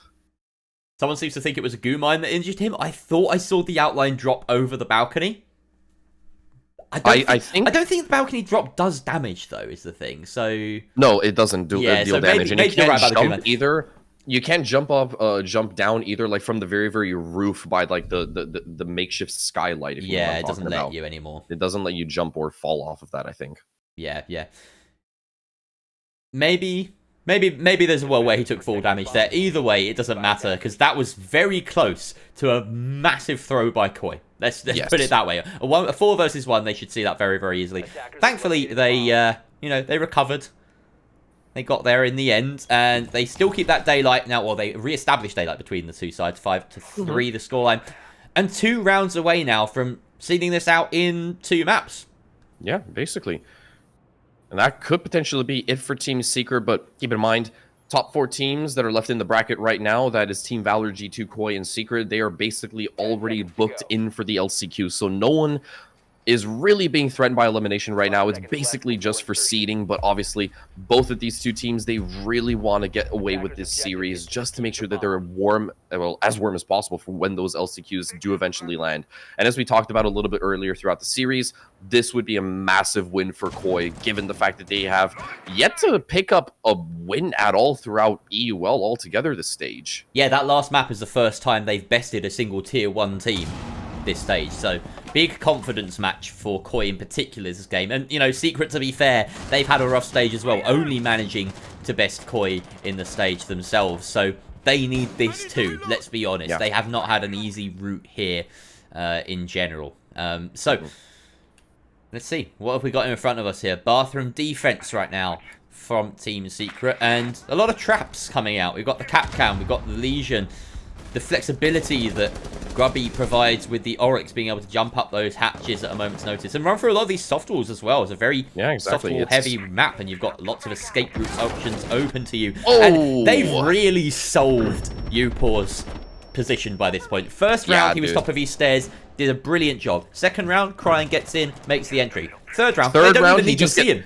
No, he just got RKO'd. Yeah. Genuinely, that's what happened right there to Got to Upor. adapt. You got to adapt. You got to make a little bit of a slight issue, because at this certain stage, you're basically just giving away frags for free, and that is not okay. Yeah, read like a book. I don't even think they needed to drone in there. They probably just took an educated guess. Upor's going to be there, and he was. So, how the tables have turned. Deepak being taken down there by Falls around the Armory side. Making some difference again. Taking down the hard breach. Not as big an issue on this site, I would say. They've got a lot of that vertical destruction still in their hands in Hoshti's back pocket. Savage now playing this position top of these stairs. Does take out Leon Gids. Hipfire around the corner, actually. got the injure, and then eventually Cheeky. the kill confirmation. Pretty cheeky, indeed. That's going to be Savage's third kill, outdoing his performance on Oregon by just 1 kill, by the way. Doing a little bit better, and now Cryan is going to try to isolate out Gruby. He knows where he is. He had a yellow ping for information, breached through the wall, and Gruby backs away, and he also picks up Jigsaw as the dust settles on through. He eventually will be dealt with, but now, still that 2v3. It's still Cryan and Hoshti needing to get themselves 2 feet planted on the bomb site, or just still continuously hunt down for these roamers. Either way, a decision needs to be made fast. There's only 25 seconds left. Which will they pick? That is the question. They're scrambling. Hoshti has that diffuser in hand. Fool's just playing patiently, waiting for the drop to come through. Cryan does make his move. 10 seconds remaining. Hoshti hits a goo mine, has to pull that out before he can attempt the plant, and Savage has the angle on the rotate. Oh, but he loses the fight to Cryan. Big fight, but he does go down. Hoshti can stick this diffuser, though. He is in cover, and it's a straight-up 1 versus 1 now. The shot's coming back and forth, but there we go. Fools takes him down. Hoshti just couldn't make his mind up. No. Has to widen the rotate. I genuinely thought that he managed to get his way out of the window, but I guess he just decided to stay behind that vending machine for 1 second too long before vacating. That is rough. And Secret falls, gets away with daylight robbery right there. Big clutch. That could be a big moment in this game. Really could. That's the first time it's really felt like Secret have come from behind in any sense. I'm trying to recall any sort of Secret clutches we've seen today. And I don't know whether my memory fails me or not, but I can't. I really can't. So that's a big moment for Secret to take a round that they shouldn't have in a lot of senses there. So Cryan, despite his best effort as well, like 17-5, he really is having a life game right now. If this goes to OT, there is a distinct possibility that he breaks the record for the stage of most kills, which I believe was set by Doki. 23 kills on Consulate against Heroic earlier in the stage. I think the first playday, maybe, even. So, yeah, that's actually on the horizon. But obviously, Team Secret and Koi, they won't want it to go that far. They will want to seal this out in overtime or in regulation. And it's a possibility for both these sides right now. It was actually playday number 2 now that I'm seeing it on the 5th of September. But yeah, that was one cracker of a game coming out from Doki, as you mentioned. I remember watching that one live on and off while I was doing uni work. And, you know, I would just constantly sort of like turn back and forth. And Doki's numbers were just going up and up, dude. It was absolutely ridiculous. But yeah, now back to this. Cryan doing so much heavy lifting, and he is consistently getting multi-kills every single one of these attacking rounds. But sometimes that's not just enough yet. Team Secret, they have fully activated. Miracle trudging a little bit further behind the pack, but Fowls is the only other player in the server to have also joined the Cool Kids Club now that he's set on double digits, which is very nice to see. And their defensive side is slowly but surely manifesting into something really successful. One day I'll get let into the Cool Kids Club. Eventually, Jerry, you'll get there. You just need to be cracked, jacked, and you need to frag, bro. It's simple. I just need to be a little bit goated with the sauce. That's all. True. Yeah, it's so simple, bro. All right, there. I believe. I have faith. I think your faith is misplaced. Probably. Hop on CS2. To be fair, I might stand a better chance. All right. Jigsaw first to go down as Savage. That's going to be a big kill for him as well. Big confidence pick. Yeah, massive. Taking out the Yana. There are nades still. Deepek on the Nook when we have Cryan in the same team is very unusual to see. But Grubby will take down Cryan. Maybe he should have been on the Nook. Hoshti going down as well. And we're not seeing many of these kills, but Koi are just being taken apart here by Team Secret, it seems. Yeah, there's not much that they can really do. They're just getting caught with their pants around their ankles. I don't even recall seeing an attacker gun actually go off in the background, and now that I think about it. Gruby did take a little bit of damage, but still, Koi is having a very, very rough time at it, and Deepek just gets caught mid-rotate by Savage. Back up metal he goes, and is down to Leon. It's a bit of a yikes. That whole round was a bit of a yikes from Koi, to be honest. Oof. They didn't get anywhere. Absolutely nowhere. Most of the lads actually died outside of the building, with the sole exception of Deepek, who was in customs. But even then, he just he had his back turned to the player on metal. They got to the doors and it said leave your weapons at the door, and they absolutely fell for it. You know, they set down their weapons and walked in and thought, seems like a welcoming place. No, it's not. Not quite. Team Secret are watching you like hawks from every angle of that goat. Rick and Morty, the cheer did go through. Don't worry, I see it. It went on the screen, and now I need to read this. It's about you, Doodles. You've got yourself a Rick and Morty copy pasta. I'll have to, let me go ahead and actually read that copy pasta right now. Can you actually see it? You're not going to be able to see it. It's not in the chat. I'll read it out to you. I saw Two Doors at Aldi yesterday. Oh, hang on. This needs to say this hornpipe music. I told him how cool it was, but I didn't want to be... Wait. I saw Two Doors at Aldi yesterday. I told him how cool it was, but I didn't want to be annoying and ask for photos. He was like, oh, like you're being now? I was taken aback, but he cut me off, repeating, huh? When I came to the counter, I saw him walking out with 15 Coors Light. The attendant said, sir, you need to pay for those. He eventually turned around to pay. When she started scanning the bars, he told her to scan them each individually to prevent any electrical interference. Bro, what?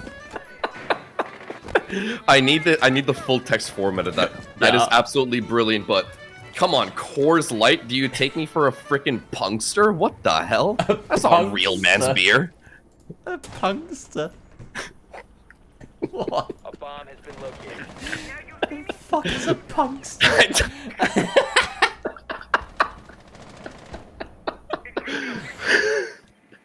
Oh, Jean-Claude Van Damme. Good. Yeah. Approve. Alright. Oi, oi, oi. Oi, oi, oi, indeed. We needed to have a good laugh at least one point throughout the weekend. Oh, that was a good one. Valk is in play, Fenrir's in play, Mirror's in play. You're not going to be able to move Koi. If you get close to sight, close to anywhere. They're basically playing Simon Says at this stage. Savage can see that laser sight, the Fukin laser sight on the left side of that door. And Kyloff, Jigsaw by other names. We'll take out Upor. Hoshti goes down to the C4 in response as Savage tosses that out. Effectively a 4 versus 4 if he can't get res. Savage is covering the cross and he will take out Cryan. Jesus. That was the medic that could have saved Hoshti, and now it really is just a 3 versus 3. Leon Gibbs works his way into sight, takes out one, but he is met with an immediate response from Grubby. 2 versus 3. Still. Oh, Deepak has taken control of these stairs, so Hoshti is resable. And there we go, Jigsaw providing that. Now Deepak looking to skirt his way back on through. That was, what is that ram doing there? I don't know. And once they're deployed, you can't. Oh, wait, I don't think it was actually. You can pick it up as long as it's like not activated. Yeah. So I don't think, or was that one activated? I really couldn't tell. But so 60 seconds left to go. It is a vents and workshop defense, mind you, and Groovy still maintains control over that top armory side, which is going to be pretty tough for Koi to dismantle. They might just end up outright ignoring it, but even that's ill-advised. They try to lock horns with him, and Deepak loses his life in the process. That's a big loss as well. Koi really did have control of this game, but they have struggled to put together any attacks, it seems. Hoshti marching his way up these stairs, making a hell of a lot of noise, and surely the mute just around the corner of Savage will be able to hear this. They have not accounted for him. Takes down Jigsaw at range, and the second. Team Secret. They've come from behind, 6-5, and they are the ones to reach match point. They are back with a fiery fury. Genuinely, it is looking good so far on the defensive side, and now they're threatening sending us all the way to bank. I can be your senpai DJ. Sorry. Yeah, this is Koi's last attempt right now to see if they still stand a chance at closing it off in a 2-mapper, but yeah, the attack has been rough, and Cryan's been quiet for the last 2 rounds as well. Hasn't added anything to his kill sheet recently. Toodles was woken up by a friend phoning him this morning who was at his front door. So where are you seeing these copy pastas? It's not a copy pasta. I'm answering DJ7 in chat who said you missed your morning alarm. Bro, I actually missed my morning alarm because, yeah, I missed my morning alarm. And so a little bit of background context. My new roommate just moved in and I was basically in bed at like 11 in the morning. And he just called me like, dude, we're here. Can you help us move? I'm just like, out of bed. And that was effectively my actual alarm. quick update. Valor are actually winning so far on Consulate. 3-2 on the defensive split of Consulate. Wow, Against not bad. G2. Yeah, look at go. that. About to head Valor, into round 6. 5 seconds to go. Valor has been super impressive. Yeah. But back to Koi, back to Secret. Back to Koi, back to Last Secret. round. Back to back. Defensive wins so far for Secret. Let's put them on match point. I don't think Koi have dropped their tactical timeout, if I'm not mistaken. I don't believe so, no. Interesting move. They do have a lot of experience, a lot of brains in the call. But just that extra moment, that extra bit of time, you'd expect could do some benefit for them. Of course, you have to think about the benefit that Team Secret can gain. With Trista at their back, you know, he's going to have plenty to say. And he will have had plenty to say at that timeout, that Twister timeout. After 4 rounds, a little bit later than usual. But it's made a real difference in this game. It definitely has so far. Team Secret not opting to station Upor by that eastern stairs yet again. It did kind of fall off the strategy as a whole, and Savage is actually going to get caught through the office wall. That brilliantly isolated by Cryan, and he just decapitates Savage on the rotate. Excellent drone work and excellent communication coming through there. The red ping sealing Savage's fate. He really has picked up personally performance-wise. Look at the Cool Kids Club on Secret. 10-7, 10-8, 10-9 between Falls, Grabby and Savage. All of them were having relatively quiet games beforehand. They've really picked it up, but they are that man down now at match point. Falls has control of that entire long hall with this mirror window setup. Hoshti beneath, though, can be his undoing with that skeleton key. You've also got nades in the hands of Jigsaw. He could really make a difference if he gets himself into a good position. Yeah, it's one more. So Jigsaw has to make sure that that last frag... Well, he has to make a count at the end of the day. Otherwise, it'll just, you know, get flushed down and it's a bit of a waste. But they have been able to address this other mirror window that is literally at the mouth of the bomb site inside of that custom side. Miracle has got a long angle through the metal detector to potentially stave them off. But he has been actually caught off by Hoshti and is forced to rotate a little bit further down jail. Castle Barricades are doing a decent job of keeping them off these easy routes in. Drop. Grubby gets a good drop on Leon Gids, like you say. They have to get rid of this Castle Barricade to give themselves some sort of opening here, right? In my opinion, Miracle taking down both Jigsaw and Hoshti at a moment's notice with the TCSG, ripping and tearing through Koi. And that has surmounted that man difference. Miracle with another! He is working that magic that we know he can do. All up to Cryer now, who has had a life game, but Grubby, still inside events, will seal his fate. Secret, with a huge comeback on border, will take us to map 3. We're going to back.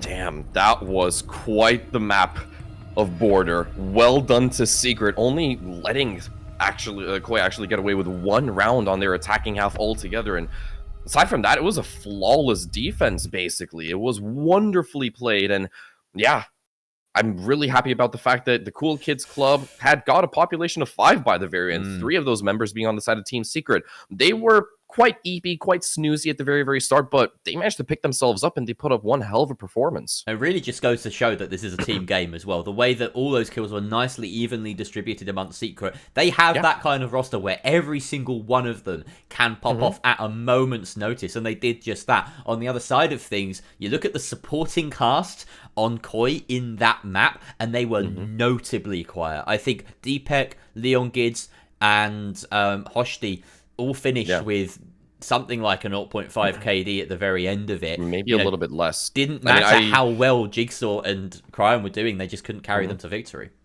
Yeah, I mean, I remember very clearly right now when, you know, the side swap came on through at the end of the first half, and Cryon was already sat on like 15 kills moving into it, and then we had 2 people that were slacking off. I think it was Leon Gids and someone else. I don't remember exactly. It would have been either Deepek or Hoshti at the end of that. I think it was Hoshti. Hoshti and Leon Gids. They were both sat on like 2 kills by the end of the first half, which, you know, fair credit to Cryon.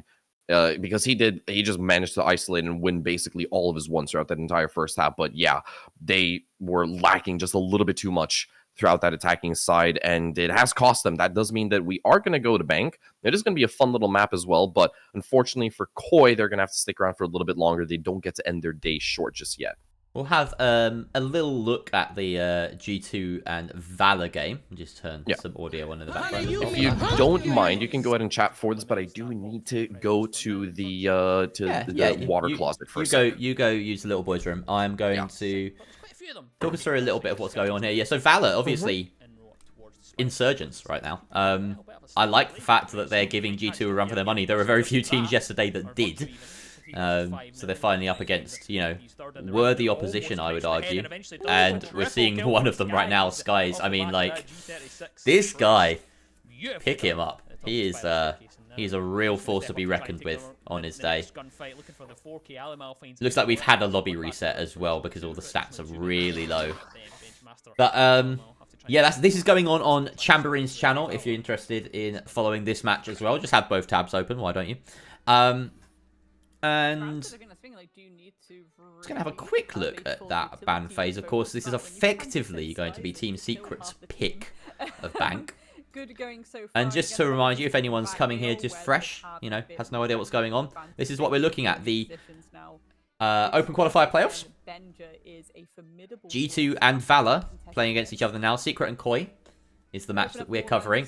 And they've already made it through to the LCQs. By being part of the top 4, they are today just playing for seeding. So yesterday, we saw one Tier 1 team fall short, and that was Heroic to Valor as well, in a 2-0 loss.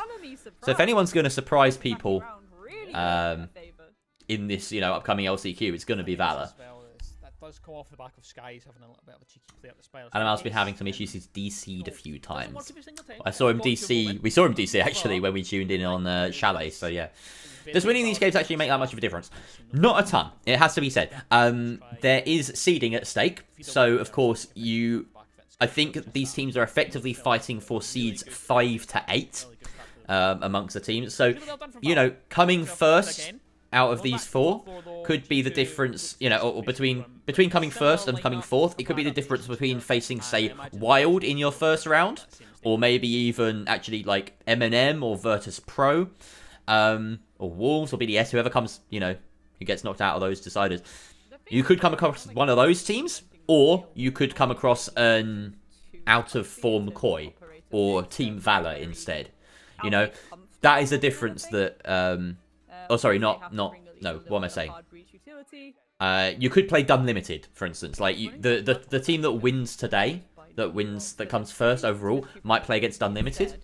And the team that comes last today might end up playing against Virtus Pro, Wolves, whatever, in the first round. First team plays us. Phil, you're Done Limited, right?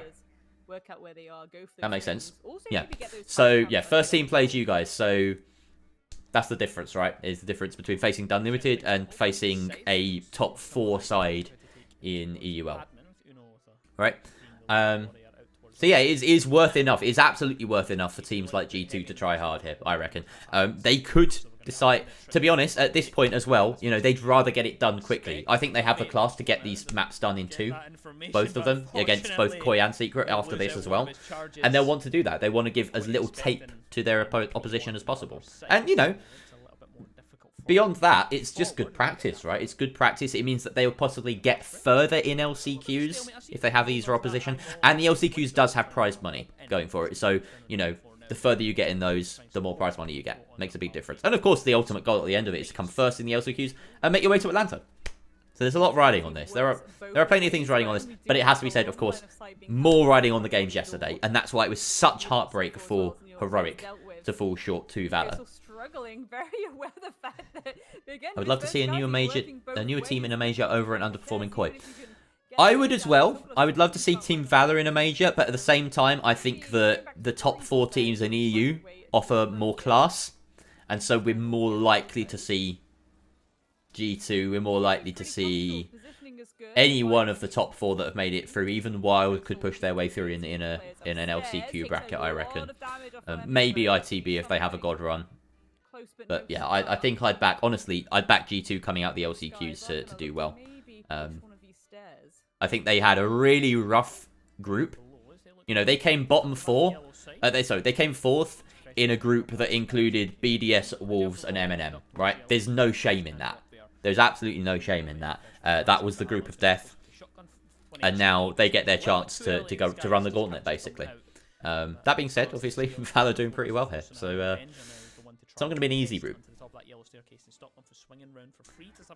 We should have some more background music, shouldn't we? Pirate time. Yay. I am keeping an eye on the game, don't worry. They are setting up the third map. It looks like we actually have readies.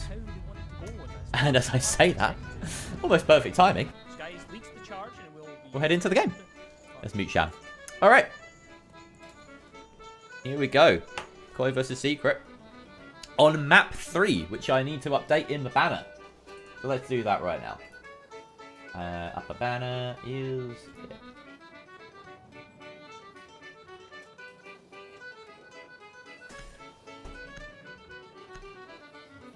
Alright.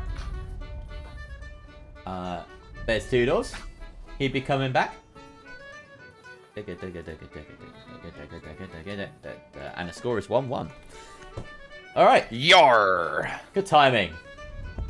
Brilliant timing. Excellent timing. And Whoa.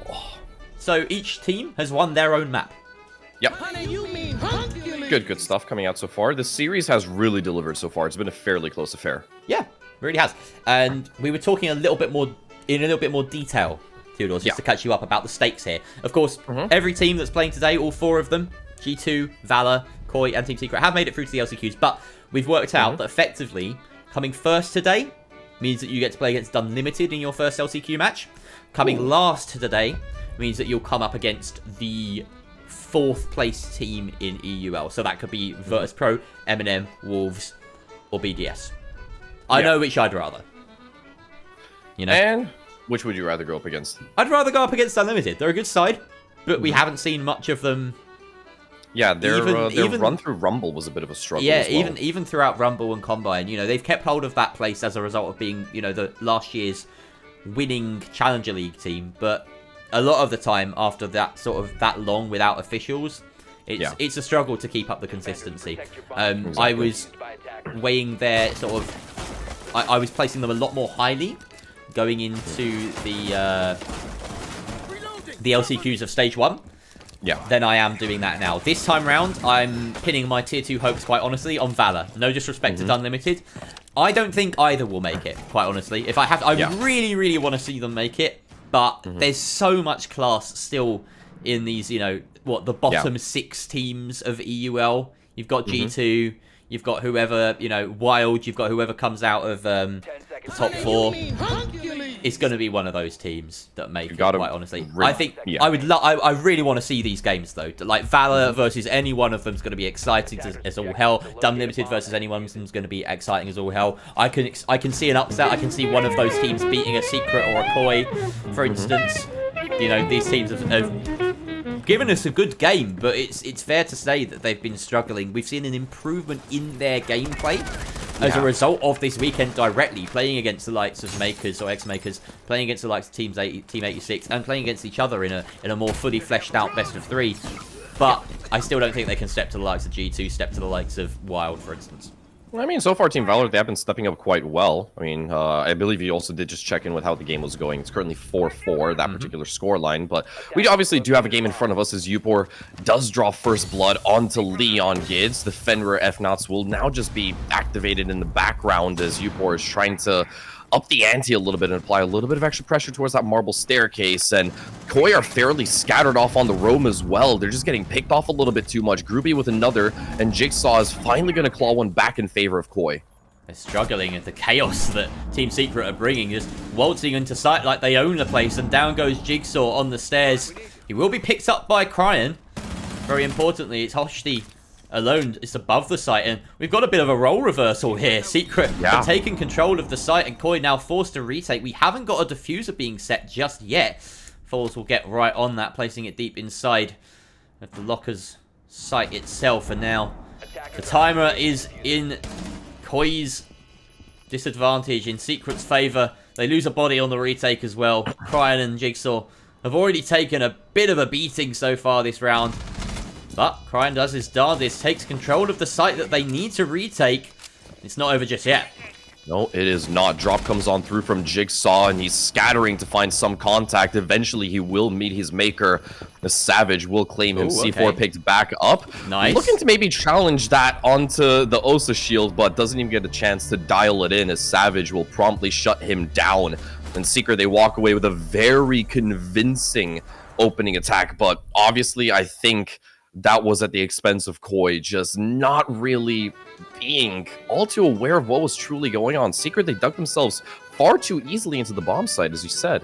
Yeah, I looked away for 30 seconds or so, and it had been a complete role reversal. You led us through that opening round, and I have to say, just Koi seems to not have their fingers on the pulse there. They didn't have a lock on what was going down, and that forced to retake into an Ossa shield, into an established setup, you know. It was outrageous, Team Secret, what they were able to get away with in the early round. So great read and a good pace to set on a bank map, which is effectively their pick, and I would argue plays into this side's strengths over Koi's. Yeah, I can definitely get behind that as well. And now we're going to be going back towards, or technically visiting the first, for the first time, the top floor right now. A little bit of a standard setup going on. Leon now starting to deploy those castle barricades as well to try to turn this top floor into a proper maze. And yeah, just make Team Secret's life a little bit more difficult. We are going to be swapping off to the Zoth and the floors just for a little bit of an extra boost towards soft breach potential. Grubby donning the Amaru as well for some fast establishment of top floor control, and falling back onto the Monty. I can definitely see that French Mountain going for a lobby and reception take and just powering his way through Spiral. Yeah, I'm intrigued to see how the Amaru fits into this. It could just be for the maneuverability, getting across the top of the map quite quickly. Obviously, you have the option to send directly into sight. That wouldn't be outside of Secret's playbook. You know, they're certainly aggressive, as we've already seen. I love the fact that Monty's shield outline is blue, but Monty himself is red. Brilliant game. All right.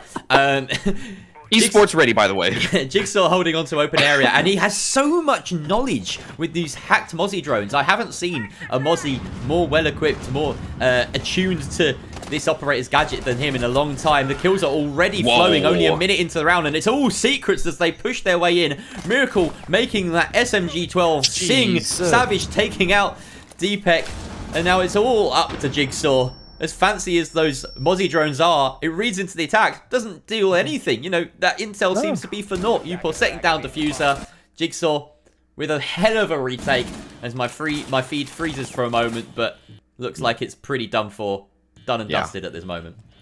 Exits are all that Jigsaw can hope to claim, and now that Monty's just going to start to harass him a little bit and force him to maybe turn his attention elsewhere, but it's wraps, it's done. He's stuck in the elevators and is going nowhere but down for Koi. And Secret, they managed to pick up and swindle away a very dominant attacking round, two of which are back-to-back. That was just heartbreaking to watch if you're a Koi fan. I was really rooting for Savage to manage to get Jigsaw trapped in the elevator there. I just wanted to see it happen. Also worth noting here, both Jigsaw and Hoshti have positive commendations. Yeah. Good boys. Good boys. This is Jigsaw's ult, in case anyone's wondering, because his main got banned yesterday during the Open qualifiers between maps. Between themselves and Team 86, which is why the whole funny little, day got delayed. Drama. Whole day got delayed by like 2 hours. It was a real problem. Jigsaw also already capturing one of them drones, and if Latron is anything to go off of, then it certainly won't help Koi even in the slightest. Then, you know, that's something that I also picked up on our opening map of Oregon, funnily enough. I do remember Team Secret, or Koi actually picking up the Mozzie a couple of times, and Team Secret just like completely disregarding a lot of their drones and just letting them get picked up by those pests. It was a little bit awkward. They didn't manage to cope with it as well on the opening map, but so far, so good on Bank. Now, the interesting thing, I'm looking at Jigsaw sticking this Mozzie, and I'm wondering whether it's a blessing or a curse. Because, of course, you're enabling this prolific gunner. This player has their comfort pick, essentially what appears to be their comfort pick. But at the same time, there's an opportunity cost here, and you have to wonder whether Mozzie is actually the right call for every single site here. Could he not be contributing in a greater sense to the setup with other gadgetry? I'm just thinking right now, you've got this What? See, I'm having an issue here because my feed keeps buffering, but there has to be a sort of an alternative, surely. And he's been given this freedom to do what he likes, to cause some chaos as the subtitle just pops up. But I don't know. I haven't seen enough of that chaos from him to date just yet. Nah, I think he's still warming up a little bit to it, just a little bit more as well. I think we have slightly fallen out of sync, I believe, because I can see your timer. Yeah. Yeah. You lead. You can't. I'm basically like 10 seconds behind, I believe. Oh really? Okay, that's interesting. Yeah. Oh, I know. I'm 10 seconds ahead. Whoopsies. All right, I will try and. I think now Groovy just picked up a kill onto Cryin. Yeah, I just got that. Okay, cool. So we're back in sync, and there's another C4. Goes kaboom, and Groovy's going to get traded off inside of stock. Completely plummets down. And it's tied up into a 4v4 yet again, with Hosty now twisting and turning around the vending machines, and he's got so much defensive capabilities with a deployable shield and those Cape barricades, just making life a living hell for Secret. As the drop comes on through, Savage was waiting for him down below with open arms and gives DPEG one lethal hell of a hug. Beautiful play there by Team Secret, and we do see guns entering into their midst. But Leon gets with this nice little prone angle. Wow. Through the shelf and through the footholes. Excellent work to take out another Secret attacker. 3 versus 3. Foles does hold on to Diffuser, and he has the shield. Honestly, he can find a position to plant that. He's going to face Janitors, perhaps exposing his head, but he does have faith in his team to hold on to that Janitor's position. Leon Gitch, though, retaking, takes out Miracle. Post plant, and it all falls on Upor now on the rappel. Has to deal with Hoshti, who's close by. He can long arm this, I think. Yeah, I don't know if Upor can actually find the angle, and he's got to make a move. Can he try to find a pixel to work with? No, it's not meant to be. And Hoshti sticks it for Koi, gets away with a round. The long arm is brilliant. That's heartbreaking for Secret. That really is. Great little clutch coming out there with the long arm. Again, my feed keeps buffering. I'm having some real issues here. I really don't know why. And obviously, is your feed buffering? No, my feed is completely healthy. On my end, I'm going to see if I can close some resources to help make this a bit less crappy. Yeah. Give it a refresh as well afterwards while you're at it. Yeah. All right. Attackers need to locate and 2-1. as many bombs as they can. 2-1. Koi back with a vengeance a little bit in that round. So it's a good little boost for mental right now, getting away with that kind of defuse by the very end of it. They finally got some, put reins on this wild horse that was getting out of their control. This map was just a bit chaotic before that. Team Secret kind of doing what they wanted. And then Koya finally said no for once. It's good to see Big ET back on his ever so picturesque and characteristic Echo this time around in round number 4. Nice. Giving me a nice little bit of deja vu back to the good old days of the Berlin Major. Nostalgia. Obviously also rocking that newly released Koi skin, part of the bundle. I think what we'll on the Echo. We're going to drop it to 720 in the hope that it won't buffer as much. Okay. Alright. So apologies. If this stays stable for a while, we will try and switch back. Oh wow, this really is arse, isn't it? Like, dropping you really see the difference going from 1080 to 720. That's not pleasant. It's a little bit stinky. I'd rather have a stable feed than a high res one. So that's the trade-off for now. Alright. 40 seconds in and no one's died. That's a nice change of pace for once. Yeah. It's almost as though they knew I was having tech difficulties. Cryin, though, maybe looking to make me eat by words as he's swinging quite freely up here on square. Or reacts, doesn't land the shots though, and Grubby will rue the missed opportunity. Takes a lot of a beating for that, but he does finish him off, and Miracle elsewhere takes out Hoshti. 3 versus 5, 2 versus 5, as Jigsaw falls by the wayside as well. Upor tearing him a new one. And Secret, once again, they're back in full flow. They're doing what they want. It's already over. Yeah. Boy's a dead horse, and they're just getting beaten up left, right, and center, picked apart. Miracle with the final frag confirms the flawless round as well for Secret. They are just having an on-rails experience on Bank.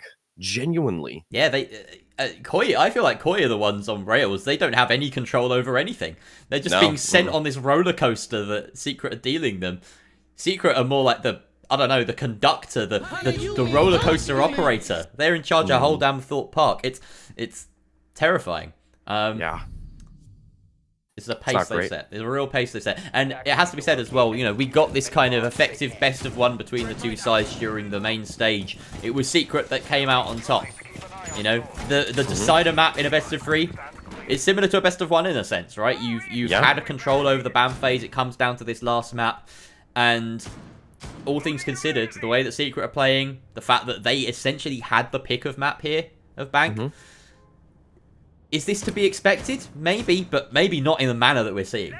Nah, I don't think so. I definitely don't think so. Koi just having a little bit of a struggle. Hosty and Deepak still struggling to get off of those donuts, and now is as great a time as ever to really start to activate and come alive once again to try to salvage what remains of this opening half. For the first time, we are going to go down into staff and the open area, see exactly how Koi are able to cope with this particular round. Obviously, the mirror will be donned. It's just a key operator that you need to bring on this particular site, and we do have the side of Secret start to line up directly outside of the staff kitchenette window and maybe start to probe this top floor just a little bit more.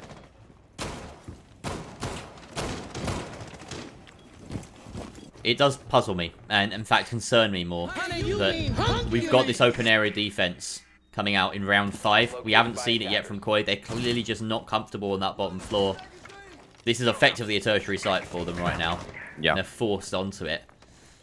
They've got this mirror set up on the top floor, and it's taking a while for Secret to dismantle it. It feels as though... Never mind. Savage has decided to run into the site. And Hoshti is right next to him. Sorry, crying that is, and Savage will eat him alive. Hoshti trying to retake as the outlines are doing me a diddly. But Savage has full control of the site. He's lost it, though. Oh. The retake is strong from Deepak, and Leon Gids tags in, taking out Grubby. It feels as though Secret maybe a little bit disconnected there, unable to capitalize off the aggression that Savage was displaying and the confidence that he went into that site with. Yeah, now the rest of Secret, they are basically worlds apart from one another, and you do have Jigsaw narrowly about to lock horns with Miracle. He actually does find Upor first, turns his back, and the trade does come on through. Good response coming out from Secret, but we need a little bit more from them in the 3v2 now. Miracle and Secret still... Sorry, Miracle and Fools, sorry. The two Brazilians on the roster, the newcomers. What can they do? We haven't seen them in this situation yet today. It's mostly fallen on... Well, if you can call them old guard. The old guard of Secret when it's come down to these clutch scenarios. But Miracle showing us just what he can do with that 3x scope on the DMR. With Twitch. That was a good find. He's already won a round on border with it single-handedly.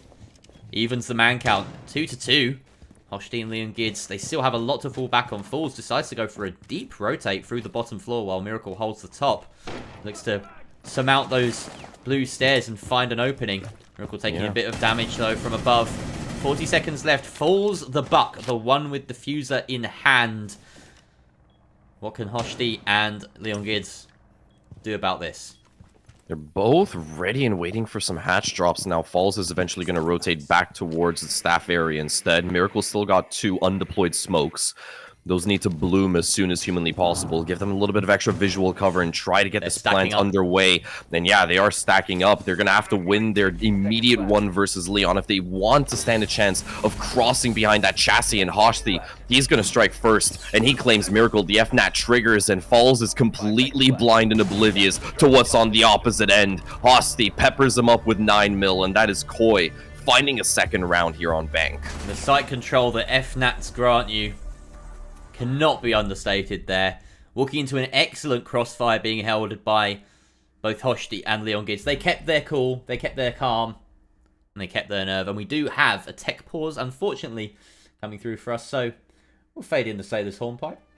Yay! And we'll have a look at what's going on in Consulate Land. Only I closed the tab because I was trying to save resources, so just give me a second. I believe, yeah, Consulate is actually finished. Oh. So we have to go and consult the bracket. Yeah, we do have to consult the bracket. There we go. All right. Oh, no. I've accidentally revealed my... Oh, no. I haven't even used it today. All right. Bracket. That's not bracket, that's veto. Bracket. So yeah, this would have been in 2 maps, and G2 are now waiting patiently. Right. Okay. Yeah. Congrats to G2 for reaching the grand final, but to be fair, it was very much expected. I mean, when we had Drek on the show yesterday, we basically all came to the conclusion that if G2 don't make it to this grand final, there's something is wrong. Yeah. We had an inkling that they would clear this bracket from start to finish. I called it at the very beginning. And look at that, they haven't dropped a map. I would be surprised if they drop a map in the final as well. Yeah.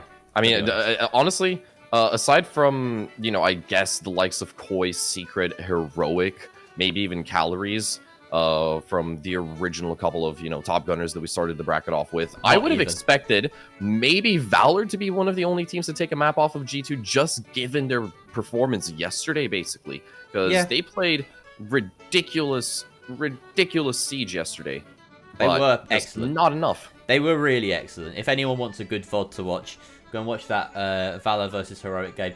Of course, Heroic were not at their best. It has to be said. But that does discredit to just how well Valor played.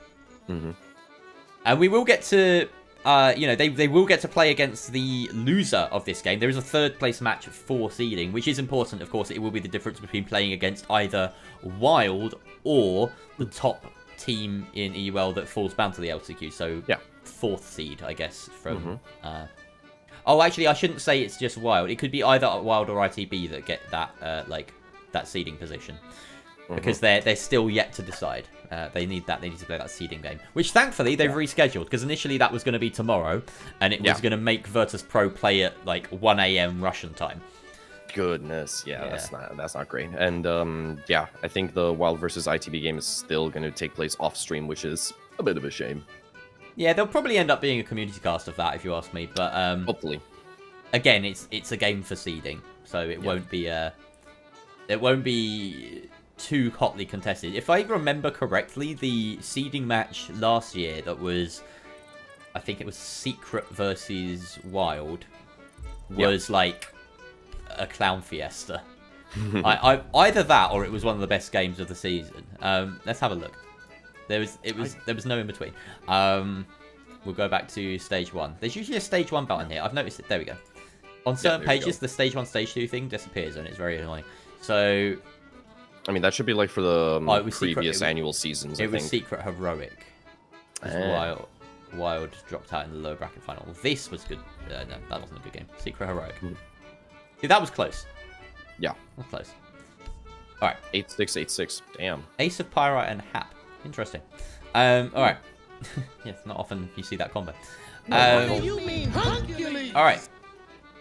Let's get back to stage 2. Let's have a look at some of these games, because this will help us make sense. There is a prolonged rehost going on, unfortunately, so we'll make sense of some of these things. Bear with us for a little bit. Yeah. Wild into the breach. Oh, look at that. A little tooltip here from... Blast announced that this match would not be played at its original time and would also be played off-stream. Rare. Yeah. We don't think there'll be a stream, but it's not yet decided. I don't think they can say no to a community stream if there isn't a official one, right? I mean, as long as, one production crew from the community broadcast Discord gets authorization, then there's definitely going to be a stream. Yeah. But we just have to get the green light, basically. Yeah. Someone does, at least. And that should be a good game, honestly. That's a matchup that we had in the group stage, and was it ITB won that game, if I'm not mistaken. Yeah, they came out on top. It was, I think, an 8-6 or something. It was an overtime victory, to my recollection. So a best of 3 between these two sides is great. And there's also a ton of history between them as rosters and as players and as coaches. Not as orgs, interestingly. ITB sort of... No. I mean, ITB, they did have a roster, I think, in 2021 in Yukon. The Yukon 2, Yukon 1, when they got themselves their promotion as well. And then... Did they play against each other in Yukon? Did the two orgs play against each other in Yukon? ITB won the same game twice because Wild protested. Yukon Div 2 and Rainbow Rumble.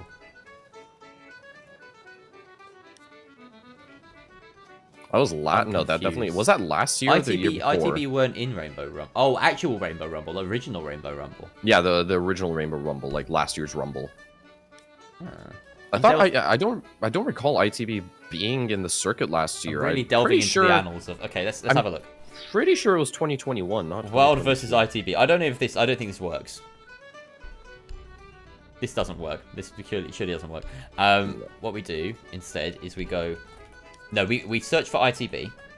Yeah. And we look at their past games because there are fewer of them. So 2022. Recent matches. Complete list of matches in any tournament. Here we go. We're delving. Oh, so it was last year, yeah. So 2022, 10-star gag. We're looking for Wild here. Wild. They've only played in there. Yeah, no, it's not coming up. The current Wild roster as well is like not like you can't trace them far back enough. Yeah. So let's see. They entered in November 2021, and then they exited after February. Yeah, after you can div 2. So they ITB. But the ITB roster at the time was what became the M&M Academy roster. Exactly. So they still lingered around. All right. Game is back up. Last round of the half. Last round of the half. Koi looking to scrape together another defense because they've really struggled to do so far. A win on CEO and a win on open defense, with Leon Gids playing a very important role in both of those victories. And my clean feed is buffering again.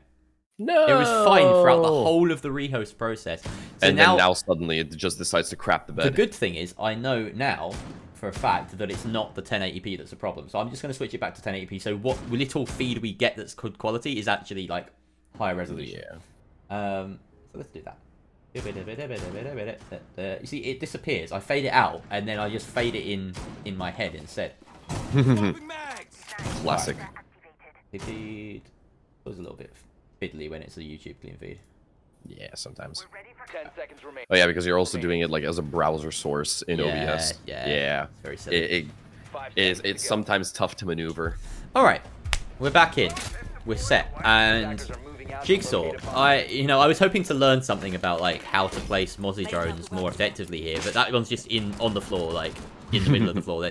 I suppose that's just a warning sign. It forces someone on Team Secret to actually get a gun up and present in square stairs before they can drone ahead into cafeteria itself. So, it's not going to catch any drones, or maybe they'll surrender a drone to remove it, but I don't think that's a wise choice because we've seen that Jigsaw is very adept at repositioning them and making good use of them. Oh dear. I mean, it's also a little bit strange. That was a bit of an oopsie. It's also a little bit strange to sometimes like place a Mozzie pest in front of a double door instead of a single door because you can just easily like jump over the pest AoE and then basically just dodge it altogether. Yeah, if you get to the side of it, that does work. Yeah. I think it's a waste of a pest, honestly. Plenty of drone work here, though, coming out from Team Secret. And this seems to be, at least on the face of it, one of their more pedestrian rounds. We've seen a lot of rushing from them so far this half. Whoa. There's a great opener, though. Savage is inside of open area now. Taking full control. He's really turned on. He had a rough start to the day. He won an 8 after Oregon. But his confidence has skyrocketed since then. Now, Team Secret also have full control of cams, so if Jigsaw would have managed to convert any of those drones, those are now still accessible to Team Secret as it originally was meant to be, but it's such a valuable opener being able to find Jigsaw, and Deepak will start to trade things off, finds Groupie as well on the turnaround. Deepak now looking to challenge yet again down towards Square, but opts not to dance with the devil just yet. Breach opens from Square into the site itself by the Selma. And we do have an opening as well for Falls to just walk through this rotate. Left open, of course. It's what they did last time. This is part of the setup. They want that long line of sight. It's why they've got the castle barricade splitting the sights in two and the head height holes. It affords you some control. Macy J would hate it, but this is a good way of playing it. Deepak now under a lot of pressure, and we saw him caught out in this position before, forced to drop.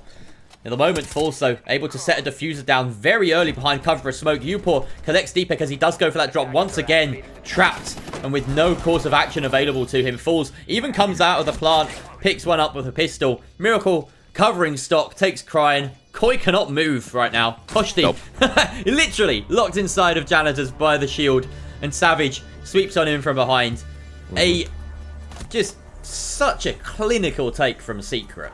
Yeah, measure twice, cut once. It was, I mean, yeah, the time during the rehost probably just gave them a really, really good opportunity to talk things through and come up with a little bit of a game plan. I'm not sure if they had the opportunity to also talk with Twister in the back end, but if he had anything to say, we certainly saw its effect in the server right there. I also do really like the fact that Falls decided to learn from his past mistakes and not plant on the chassis. Instead, contingency was instead we're planting right next to the breach just so that we don't fall victim to yet another long garden defuse, as was the case in round number 3 by Koi. But yeah, brilliant half coming out from Secret. So far, Koi, yeah, little areas of improvement that need to be addressed, but now the shoes on the other foot, they're going to take the attacking side off for a spin and see if they can close off this 2-round gap. Now, Bank can sometimes lean towards the attacker's side, so we're not too concerned right now for Koi. They have this opportunity now to try and catch up. But I think something deeper is at play here. Koi really not flowing at the moment. There's a confidence issue, I feel, communication issue. You look at, for instance, the end of that last game on Border, Crying and Jigsaw having a decent time in the kills department, but really, really struggling with Hoshti, Leon Goods, and Deepek. Maybe their only sort of recompense that they can lean back on those players for a bit of confidence is the fact that, you know, Leon Gids and Hoshti they did come up good in that 2 versus 2 earlier to gain 1 round. That might be something that's in the back of their minds. But Deepek has had a really solid time. Pretty much every single map he has not been there for the team, it seems. And that half as well, there was barely anything he could do about it. He was being put in these really horrible positions. A lot of the time, the sort of suicide positions, shall we say, that mean that he's just going to be dead meat no matter what happens. But he's not able to grab a frag on the way out either. So, yeah, one of these 3 players at least, I think, needs to switch on, needs to really start making a big difference. And I have to place that at Hoshti's door, honestly. I think he is the player that they brought in to make that difference. And he hasn't shown it today, unfortunately. No, and yeah, despite Crying's best efforts, we saw exactly what he was able to whip out on Border, but that has not been the case so far for Koi in this very final map of the best of 3 series. I do really want to address the clash, though, that Falls has actually brought into the server right now. Groovy, whoa. Tough little duel. Doesn't go his way at all. Doesn't actually land a single shot. The opposition, and will be forced to retreat just a little bit further back instead. But yeah, the clash, I'm curious to see exactly how this is going to play into Koi's attack and whether or not they'll be able to address it accordingly, because they don't necessarily have the tools, except for Jigsaw with both of those frag grenades. If well placed, they can dispatch and deal quite a little bit of damage to Falls, but it's going to be a very, very tough little nut to crack. Now, still really haven't cracked the server hold yet. Still plenty of power in that position for the Secret defense. No matter what those outlines tell you, that is, of course, the smoke jumping in and out of the site. Secret are just biding their time. They still have plenty of utility as well. It's a full set of toxic gas canisters as out goes the first. That was a preset one, as smoke is now deep inside a site, ready to deny anything. And you look at this Go-Yo canisters, you know, the clash as well. All this denial utility, it's being eaten up here by the Twitch drone, the first of those Go-Yo canisters, but they've still got to deal with the rest, and that good shot a little bit delayed on my end. Grubby making up for missing that opportunity earlier. Yeah, definitely so. Let me just catch up on the feed so that we're in sync, because it's still buffering a little bit on your end, I can see. But yeah, now EMPs are going to get called over, and we should be able to get this hatch up and, well, opened up. No problem whatsoever, and that should give Koi an extra avenue into the bomb site. But there's only 20 seconds left right now, so they got to hit the go button fairly soon. Hatch is being opened as well. 20 seconds, like you say. They really do have to put their foot on the gas immediately. And they have to get rid of this clash as well. It's caused so much problems. Leon Gids go for the drop. Taken out, though, by Savage in an unmarked corner. When you have that much time spent droning, spent probing, there's no excuse to not know these positions. Deepek now caught in a horrible spot. Takes out the clash. Sends a few anger shots. Rage room he needs. He needs to smash some plates, I think. Because that is an unsettling position to be in. And Koi, they look lost. They really do. Yeah, and this was just the first, well, technically the first round of this second half so far, and the gap's already been extended all the way to 3. I mean, they looked decent. They looked pretty okay during that first half, but this is not the version of Koi that we want to see. I mean, Team Secret are basically 1 round away from threatening to close things off, 2 away from actually closing off this entire series and just getting a little bit more of a favorable seeding. We need Koi to well and truly activate. That's basically been the narrative of this entire game so far. They've had a very, very disappointing stage 2 so far within EUL. One that they definitely want to forget, and it technically needs to happen right now if they want to turn the ship around. So Koi may have grabbed their first map against a tier 1 side, but they're yet to win a series against them, it would seem, unless they can really turn this around. Like you say, Team Secret are completely on top. They've been dominating a bank, and they have been known to do this before. They are a great bank side.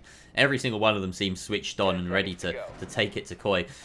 And we thought there might be a bit of a change of fortunes for Koi when they switch onto the attacking half. Now, at least they get the luxury of attacking maybe a secondary site here in Tellers and Archives. A site that I think is woefully underrated on this map, especially for a team like Secret. I'm glad to see them go here. Plays into their strengths massively. They're able to flow around the map at their will and contest the top floor, contest the middle floor, cause any sort of problems popping up from either of those lower staircases to deny the plant. This is a site that revolves around retakes because you can't hold on to the ground itself for long. It's completely exposed from above, but it's what you do after that as an attacker that poses problems.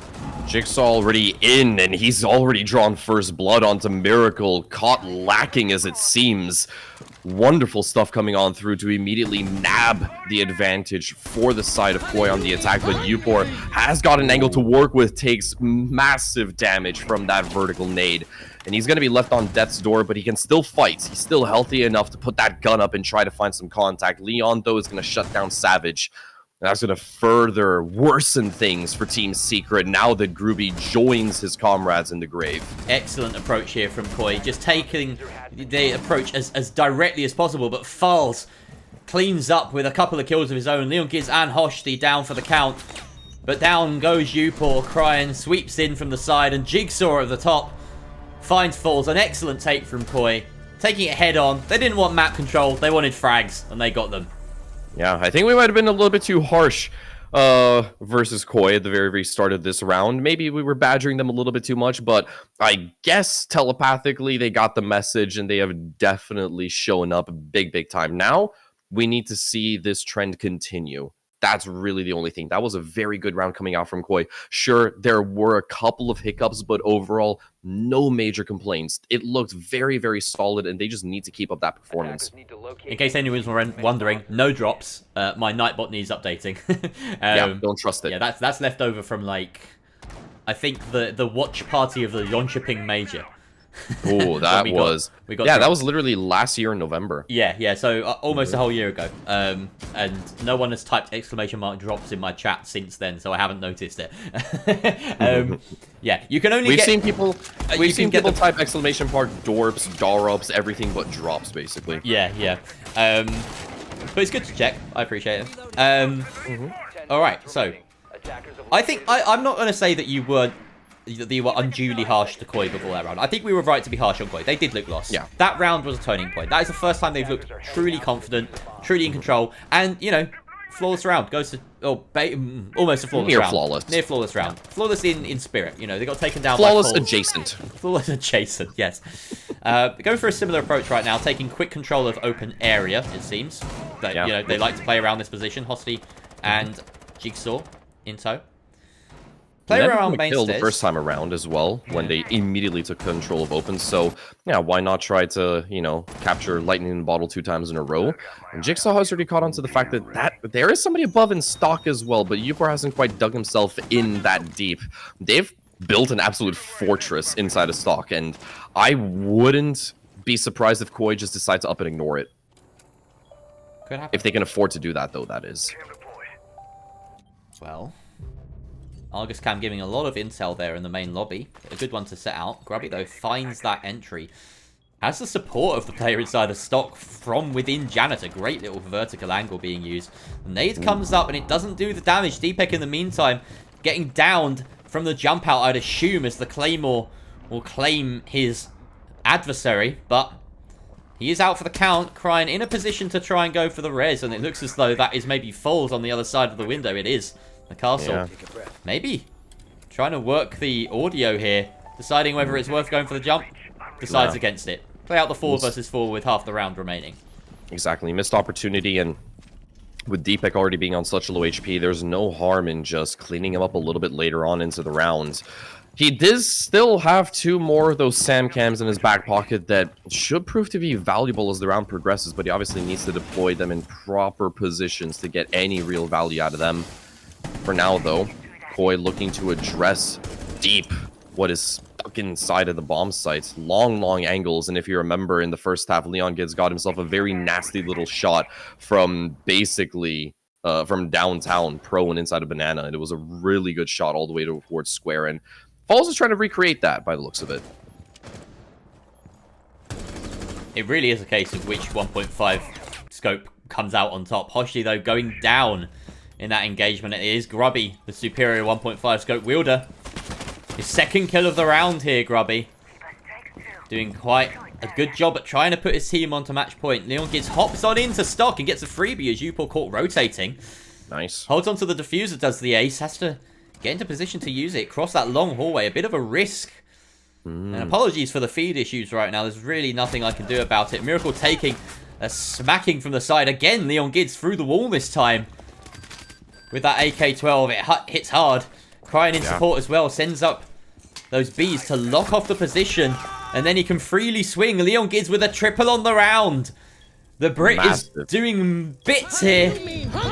Whoa, but Groovy back with a vengeance, finds one onto Deepek as there's only 7 seconds left right now for Koi to get a plant, a quadra kill locked in, but Crying, he will deny at the very last possible moment, and that keeps Koi afloat. I'm so sad that that was delivered in slow-mo. It was kind of cinematic, Hammy is right, but the stack up from Koi, absolutely the right call there to take out the final player. Really good stuff. Spoilers from Two Door. Not his fault. He's running off apparently a better feed than I am. Really, really strange what's going on right now. I do apologize. What's weird is that my internet is sending just fine. You know, there's no skipped frames on the stream, anything like that. It's nothing to do with my Twitch. It's to do with the clean feed that I'm receiving via YouTube. So, yeah, I really can't do much about it. This is why I usually don't operate off a YouTube clean feed, but we have to work with what we got for today. Yeah, so, exactly. I mean, you could potentially like try and change it off of a browser source and like just put it as a desktop capture, but I mean, it'll take too long to probably set that up right now. Yeah, it's like the only other solution that I can truly think of right now. It's a lot of effort. Yeah, it's kind of coming and going in terms of freshness. I have closed the Chamberine stream. I've closed every stream here. Besides the necessary screen share to Two Doors. Yeah, because otherwise we'll fall out of sync and then things get really, really stinky when that happens. Yeah. Besides, yeah, it's not a case of me sending. It's the download speeds or something. I don't really know what's going on. So yeah, apologies. Either way, back into the game. 5-4. Koi with another very important round there. Back-to-back rounds. They haven't managed that yet in this game. In fact, they barely managed it today. Yeah. So very important that they string some together. In fact, no, that's a lie. It was just at the tail end of Oregon, basically, and that was it. They also strung 4 together back-to-back at the start of Border, and then Secret switched on. Yeah. So, momentum, clearly a big thing for Koi, and, you know, actually off of the back of these rounds that we've seen, if they get 2, they tend to get 3, they tend to get 4. So, we'll see if they can string those together. Back down to the basement, though. And they did really struggle with this take. Secret completely locked it out the first time with a very delay-heavy approach. I would argue Koi needs to take a much more direct approach than trying to take control above and sort of figure out, piece together this push. They maybe just need to try and send in the guns. Yeah, potentially. Or, I mean, sending the guns, they do kind of have, you know, the pick of the Dokkaebi in the line to back that up and try to keep all of these roamers locked in place just for a hot second or two so they can isolate them and find them. Jigsaw moments away from locking horns with Bomb located the by Azami of Savage, as they did put down a reinforcement fairly late into the round, but he does get away scot-free, and this roam will remain a threat that Koi will have to address at a certain point. Groovy as well on the top floor. Doesn't have a rotate into small office so he can drop down, and now both shields have engaged in the staring contest of the century. Grubby does have an impact at the moment as well, so he does have a way back into small office if he needs to escape through that hatch, assuming it was opened. And yes, here is the staring contest. Ossa and Clash. Yeah. Nothing's going to happen here for a while. Nope. D-Peck is in support though, so we do have the Lion to help out. Gone 6 sent out. Doesn't meet its mark. Clash just sidesteps it. Yeah. Oh, And out comes the impact. Pretty massive, and that's going to leave Cry in worse for wear. He does have a little bit of support coming on through to reinforce him as the secondary shield will be dropped. And guess what? That's just... Oh, that impact actually doesn't connect. I think it blew up mid-air, potentially. You'll see in a sec. I think I'm a little bit ahead of behind you. Yeah, that did get taken out. Maybe hitting one of those little pipes on the top, on the ceiling. Could be a crucial one there as well. And now there is one impact in the hand of Grubby. I would say it's probably wise to surrender this ground if you're the Clash. Miracle comes face to face with a drone and a player dropping through Vault. That is Hoshti who's taken matters into his own hands, and the Azami is quick on the draw to get the refrag. Holding the angle, Savage as well with a second on the Neon Gates. But now there's another entry being made by Jigsaw into the site. A 3 versus 3 still. And this control inside a garage is going to cause real problems for Secret on the retake because they have to cross the sightlines. They're completely cut off. There is no way for them to cross no man's land and still put up a fight somehow unless they manage to send Falls in and kind of just, you know, shimmy along behind him. The diffuser is cold for a hot little second and fully in the control of Team Secret above. It will be recovered though by Jigsaw, and he can just skirt back off, dig his way either into A or B, preferably a B, I think, by the looks of it, and just try to get that stick planted. But Upor is looking to once again threaten Marble Stairs, as Jigsaw is now halfway done with the plant. When the Injure will come on through, it's actually D-Peck that falls next in the post plant. Could be a crucial one, and down goes the Planter, all up to Cryer now with only 1 HP in a dream. He's gonna get zapped to death, and Grubby is free to get the defuse. Secret hold on, and they push themselves to match point with yet another resolute basement defense. Pain. Genuine pain for Koi right there. They did a really good job in, you know, adapting on the fly and salvaging the round. Credit to Jigsaw as well, because he managed to get that diffuser when it was very tough to challenge from, you know, defensive control of that hatch directly above him. And they narrowly came so close to manifesting the round, just inches away in the post plant, but it kind of just went to poo-poo. And then the Clash kill at the very end. Yikes, dude. Yep. I'm going to hide the first round so that we get a more compact view here. Fit that whole bracket in one. Wait, no. That's confusing. Let's not do that. We'll do the compact view. That's what we want. There we go. That's the whole bracket. Yas. So, yeah. G2 meets the winner of this game. Valor meets the loser. At the moment, it's looking like Koi Valor will be the matchup, and G2 Secret.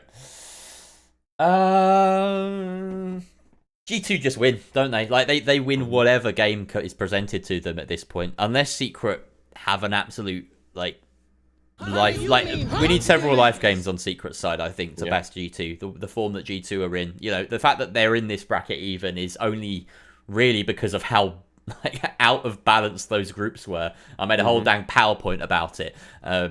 So... I wouldn't be surprised to see them make it all the way to, like, even the LCQ final, to be honest, depending on how the bracket pans out there.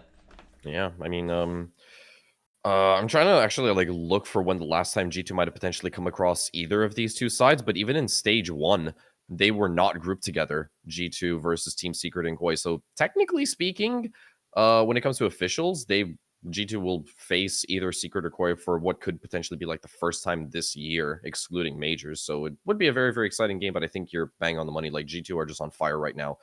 And even though, you know, throughout the regular season of EUL, a couple of aches and a couple of pains with getting Uno caught up to speed, so far in the open qualifier playoffs, they've just looked completely indomitable. No one can stop them. All right. So I'm going to use this opportunity. Yeah. See if we can switch to a different feed. And Okay. the way I've got to do that is a bit fiddly. Sure. So Walk me through the process. What you thinking what of, we're honey? doing, and we're going to explain it as we do it. Yeah. We're going to open up the clean feed in Chrome. Okay? It should come up right now without the URL, which is good. Because I have it set to do that. We're getting... Okay, I need to scrub back 4 minutes. So there's a little preview of the fact that we're going to be back in about 4 minutes. And then I type in Shiver Me Timbers so that the thing doesn't show up. Oh, wow. Hard Baguette, thank you for the raid of 23 people. We are just in the midst of a rehost. At the moment, the score is 6-4, Secret on match and series point. And also, we need some Sailor's Hornpipe to guide us through this process.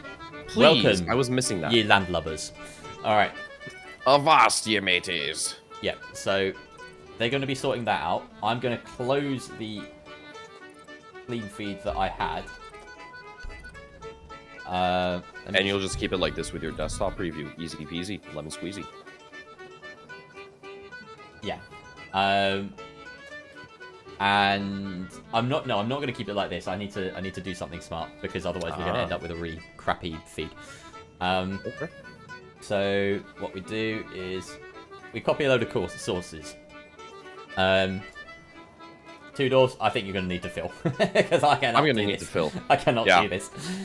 Yeah, that's completely fine. I will have to see eventually when the timer is on screen so that it can sync up because, you know, the game is actually happening like right now in real time. We do not have a delay from the observer side. So we're going to have to like make sure that we get a 4-minute delay at least. But the game is currently active in the background. I can hear it, I can see it, but I will not speak of it for the time being. But yeah, so far, man, this series has well and truly delivered. But in case if you guys are just joining us, then let me go ahead and catch you guys up to speed. So obviously we saw our opening map of Oregon take place, and that was Koi's map to win, which they did. It was their own pick. They took it fairly dominantly, ending things off with a 7-4 scoreline, if I'm not mistaken, with Secret not really being all too present on the defensive side, only taking basement wins, and then tertiary and top floor sites, they just weren't it, Chief, at all whatsoever. Border was a little bit basically more of the same. We were 4 rounds deep to the point that we thought, yeah, all hope is lost for Team Secret because they just weren't showing up to play. And then suddenly a switch freaking flipped, bro, and they just came to play ball, and they ultimately took Border 7-5 by the very, very end of it all. And now we're inside a bank. And as the technical rehost is still technically ongoing, it is a 4-6 score line with Team Secret being ahead of the curve. Koi have a gap of 2 rounds to close off if they want to force the issue of OT. All right, we've sorted it. We now Nice. have the things working. I'm going to get rid of the original clean feed thing, just because it might be making some issues. There we go. All right. So this tech pause is going to be over shortly. And yeah, like you said, 6-4. I can't see this going Koi's way, quite honestly. Secret have been the better side throughout, pretty much. That being said, they have only been successfully able to defend the basement so far, right? We've seen a very clean take from Koi on the Teller's defense that Secret attempted. We've seen a decent take from Koi on the CEO take at the very top as well. Strung those 2 rounds together. Leon Gids having a massive round there. Basically, a triple kill, just waltzing him through stock. With some great coordination from his team. And the question is right now for Secret, they've had some time to sort of think about this. Where do they go? Are they going to go for Tellers and expect that direct push again and adapt to it? Are they going to go CEO and just hold better? I don't know how you adapt to that CEO hold to counter what Koi did there. It might just be a case of being a bit more alert, a bit more proactive, or do they roll the dice on a completely new site and do they go to open area? Could be the case. I mean, Koi did try that in their opening half, and it didn't really work all too well, if my memory serves me correctly. So I guess that could be the site that they want to avoid. But actually, they're going to yeah, steer right into the skid instead. It is going to be open and open area and staff as the next and potential final site of this series altogether for Team Secret right now. All basically, it's Koi. They just have it all to do right now. The ball is in their court.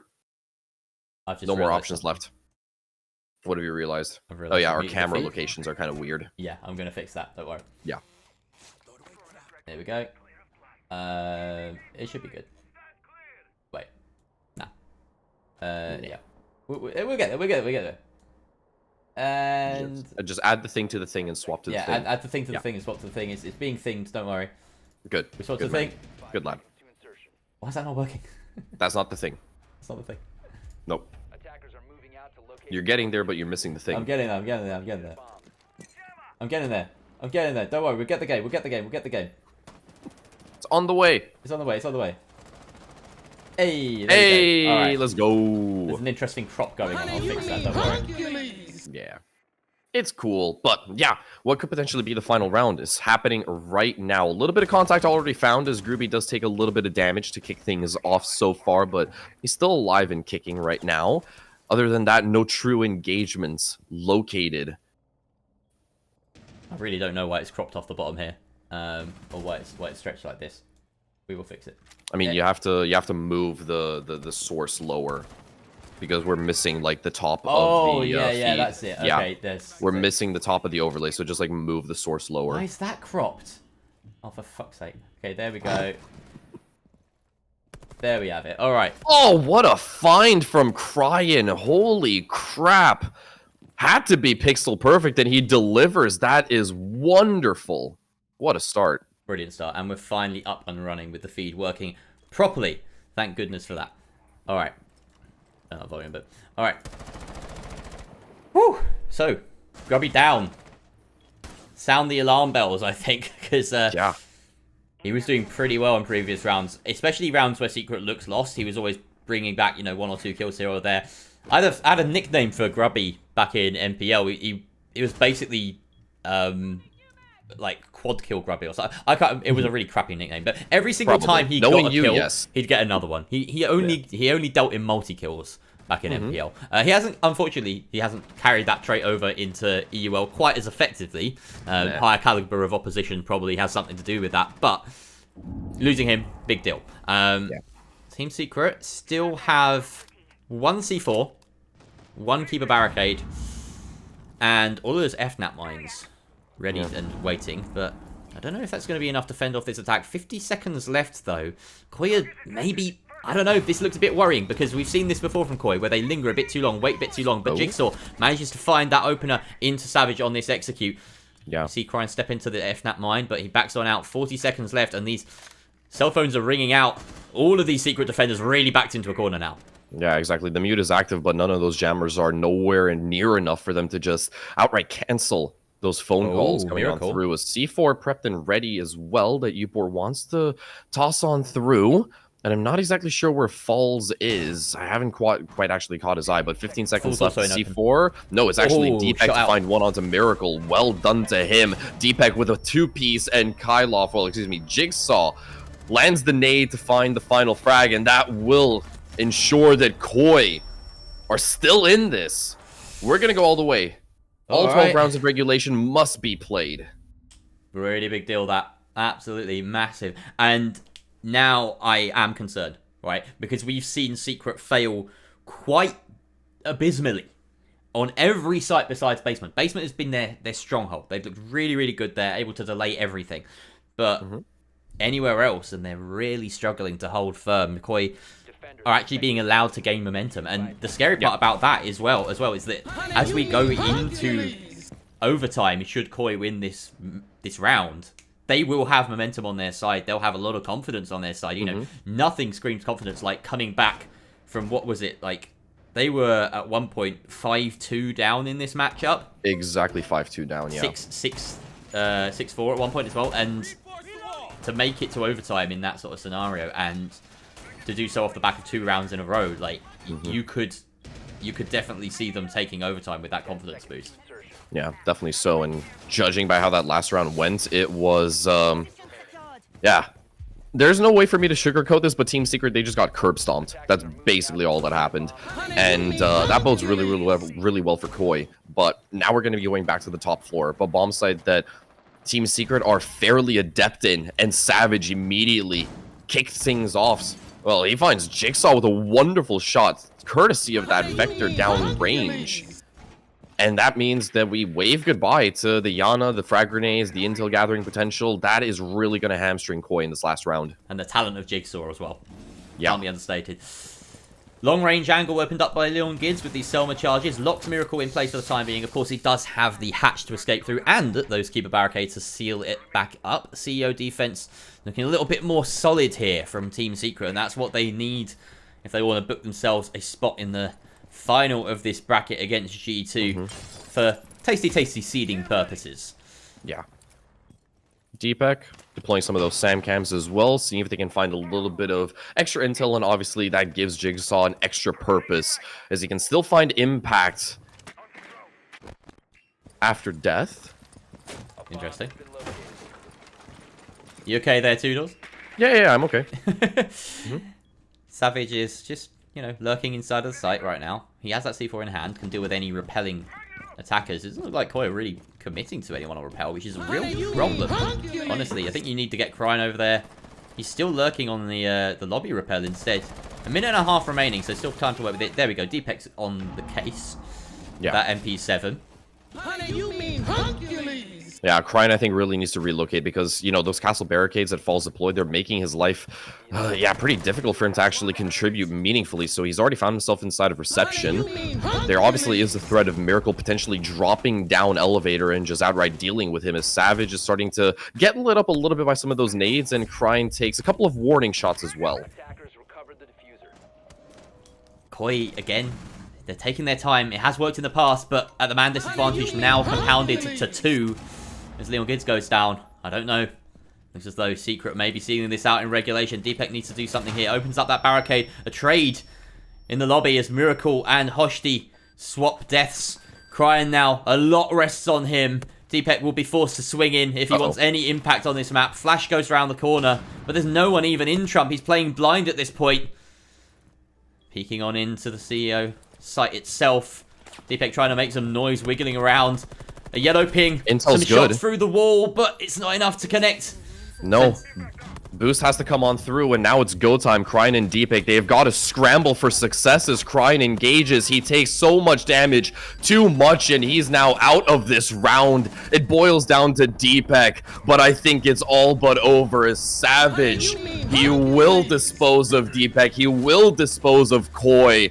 And it's Team Secret that's on top in this best of 3. They will face G2 in the finals of our open qualifier playoffs. Savage, you mean Huncules. Team Secret, you mean Huncules. Thank you for all the follows. And Secret R6S, thank you for the follow as well. I cannot thank everyone individually enough for all the follows. But headline right now is Secret take it in 3. And that's it. That is our... That's the weekend wrapped up, basically. That is the weekend wrapped up in a nice little bow. And I've completely dismantled my entire kind of setup here to make this work. But there we go. I am... wow, I'm lost for words. That was a great series to watch, to be honest. Yeah. And we have, a really good game being set up by that now. We've got G2 versus Secret in the final, and Valor versus Koi. All of this, of course, will be for seeding, and that is unfortunately going to be the end of our broadcast. Myself and Toodles are going to be heading off very shortly, and we will raid Chamberine, because I believe Chamberine will be covering the final, if I'm not mistaken. So you can go watch them and Grace, who are both casting over on Chamberine's channel. Before we go, though, let's get some pirate music back in. Of course. And do you want to potentially whip out the exact same message that we did yesterday? I need to find it. Where are we? The problem is that because I'm receiving Discord audio, we aren't going to be able to recite it in unison. So no, it's gonna be delayed. Yeah, no, we'll just do it paragraph by paragraph. Yeah, why don't you? And then sign off. I've got it up. Why don't you go for the first paragraph? We'll trade paragraphs. I can definitely do that. Right. So, Yeah, this is just a thanks to everyone who managed to tune in. Ahoy there, me hearty! The time has come for us to part ways, like ships sailing in different directions on the vast sea of life.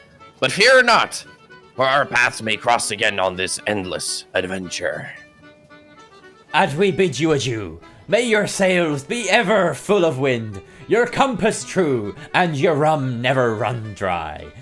May you find your buried treasures and face each storm with courage and a hearty yo-ho-ho. There's more. Remember, that was a good yo-ho-ho. That was a It was really a good solid yo-ho-ho. one. Yeah, I like that. I like Go that. on, I rate keep that. going, keep going. Remember, matey, that the greatest treasure of all be the friendships we forged on this journey. That's my favorite So, bit. until we meet again on this great blue expanse, may the stars above guide ye, and may your heart be as free as the open sea. I want to get the raid ready before we do the final one. Hold on. Yeah, exactly. Make sure it's propped and ready. We got it prepped and ready. Chamberine, where are you? Everyone stick around. Obviously, we are going to be, Don't worry, there's one more reading it paragraph off. of this. One more paragraph. There is, but all right. make sure everyone in chat is ready for the raid. Guys, be sure that you're ready to go and, yeah. Give Chamberine all of the piratey love you can. Basically, Here yeah. we go, the final paragraph. Fair winds and following seas, my friend. For in this vast world, we be but pirates chasing our dreams. Farewell, and may the tides of fortune be ever in your favor. Give Chamberine the greatest of pirate welcomes, and enjoy the finals today. We'll be seeing you another day on the seas. Goodbye! Yo ho ho, bye bye. Alright. And we stopped.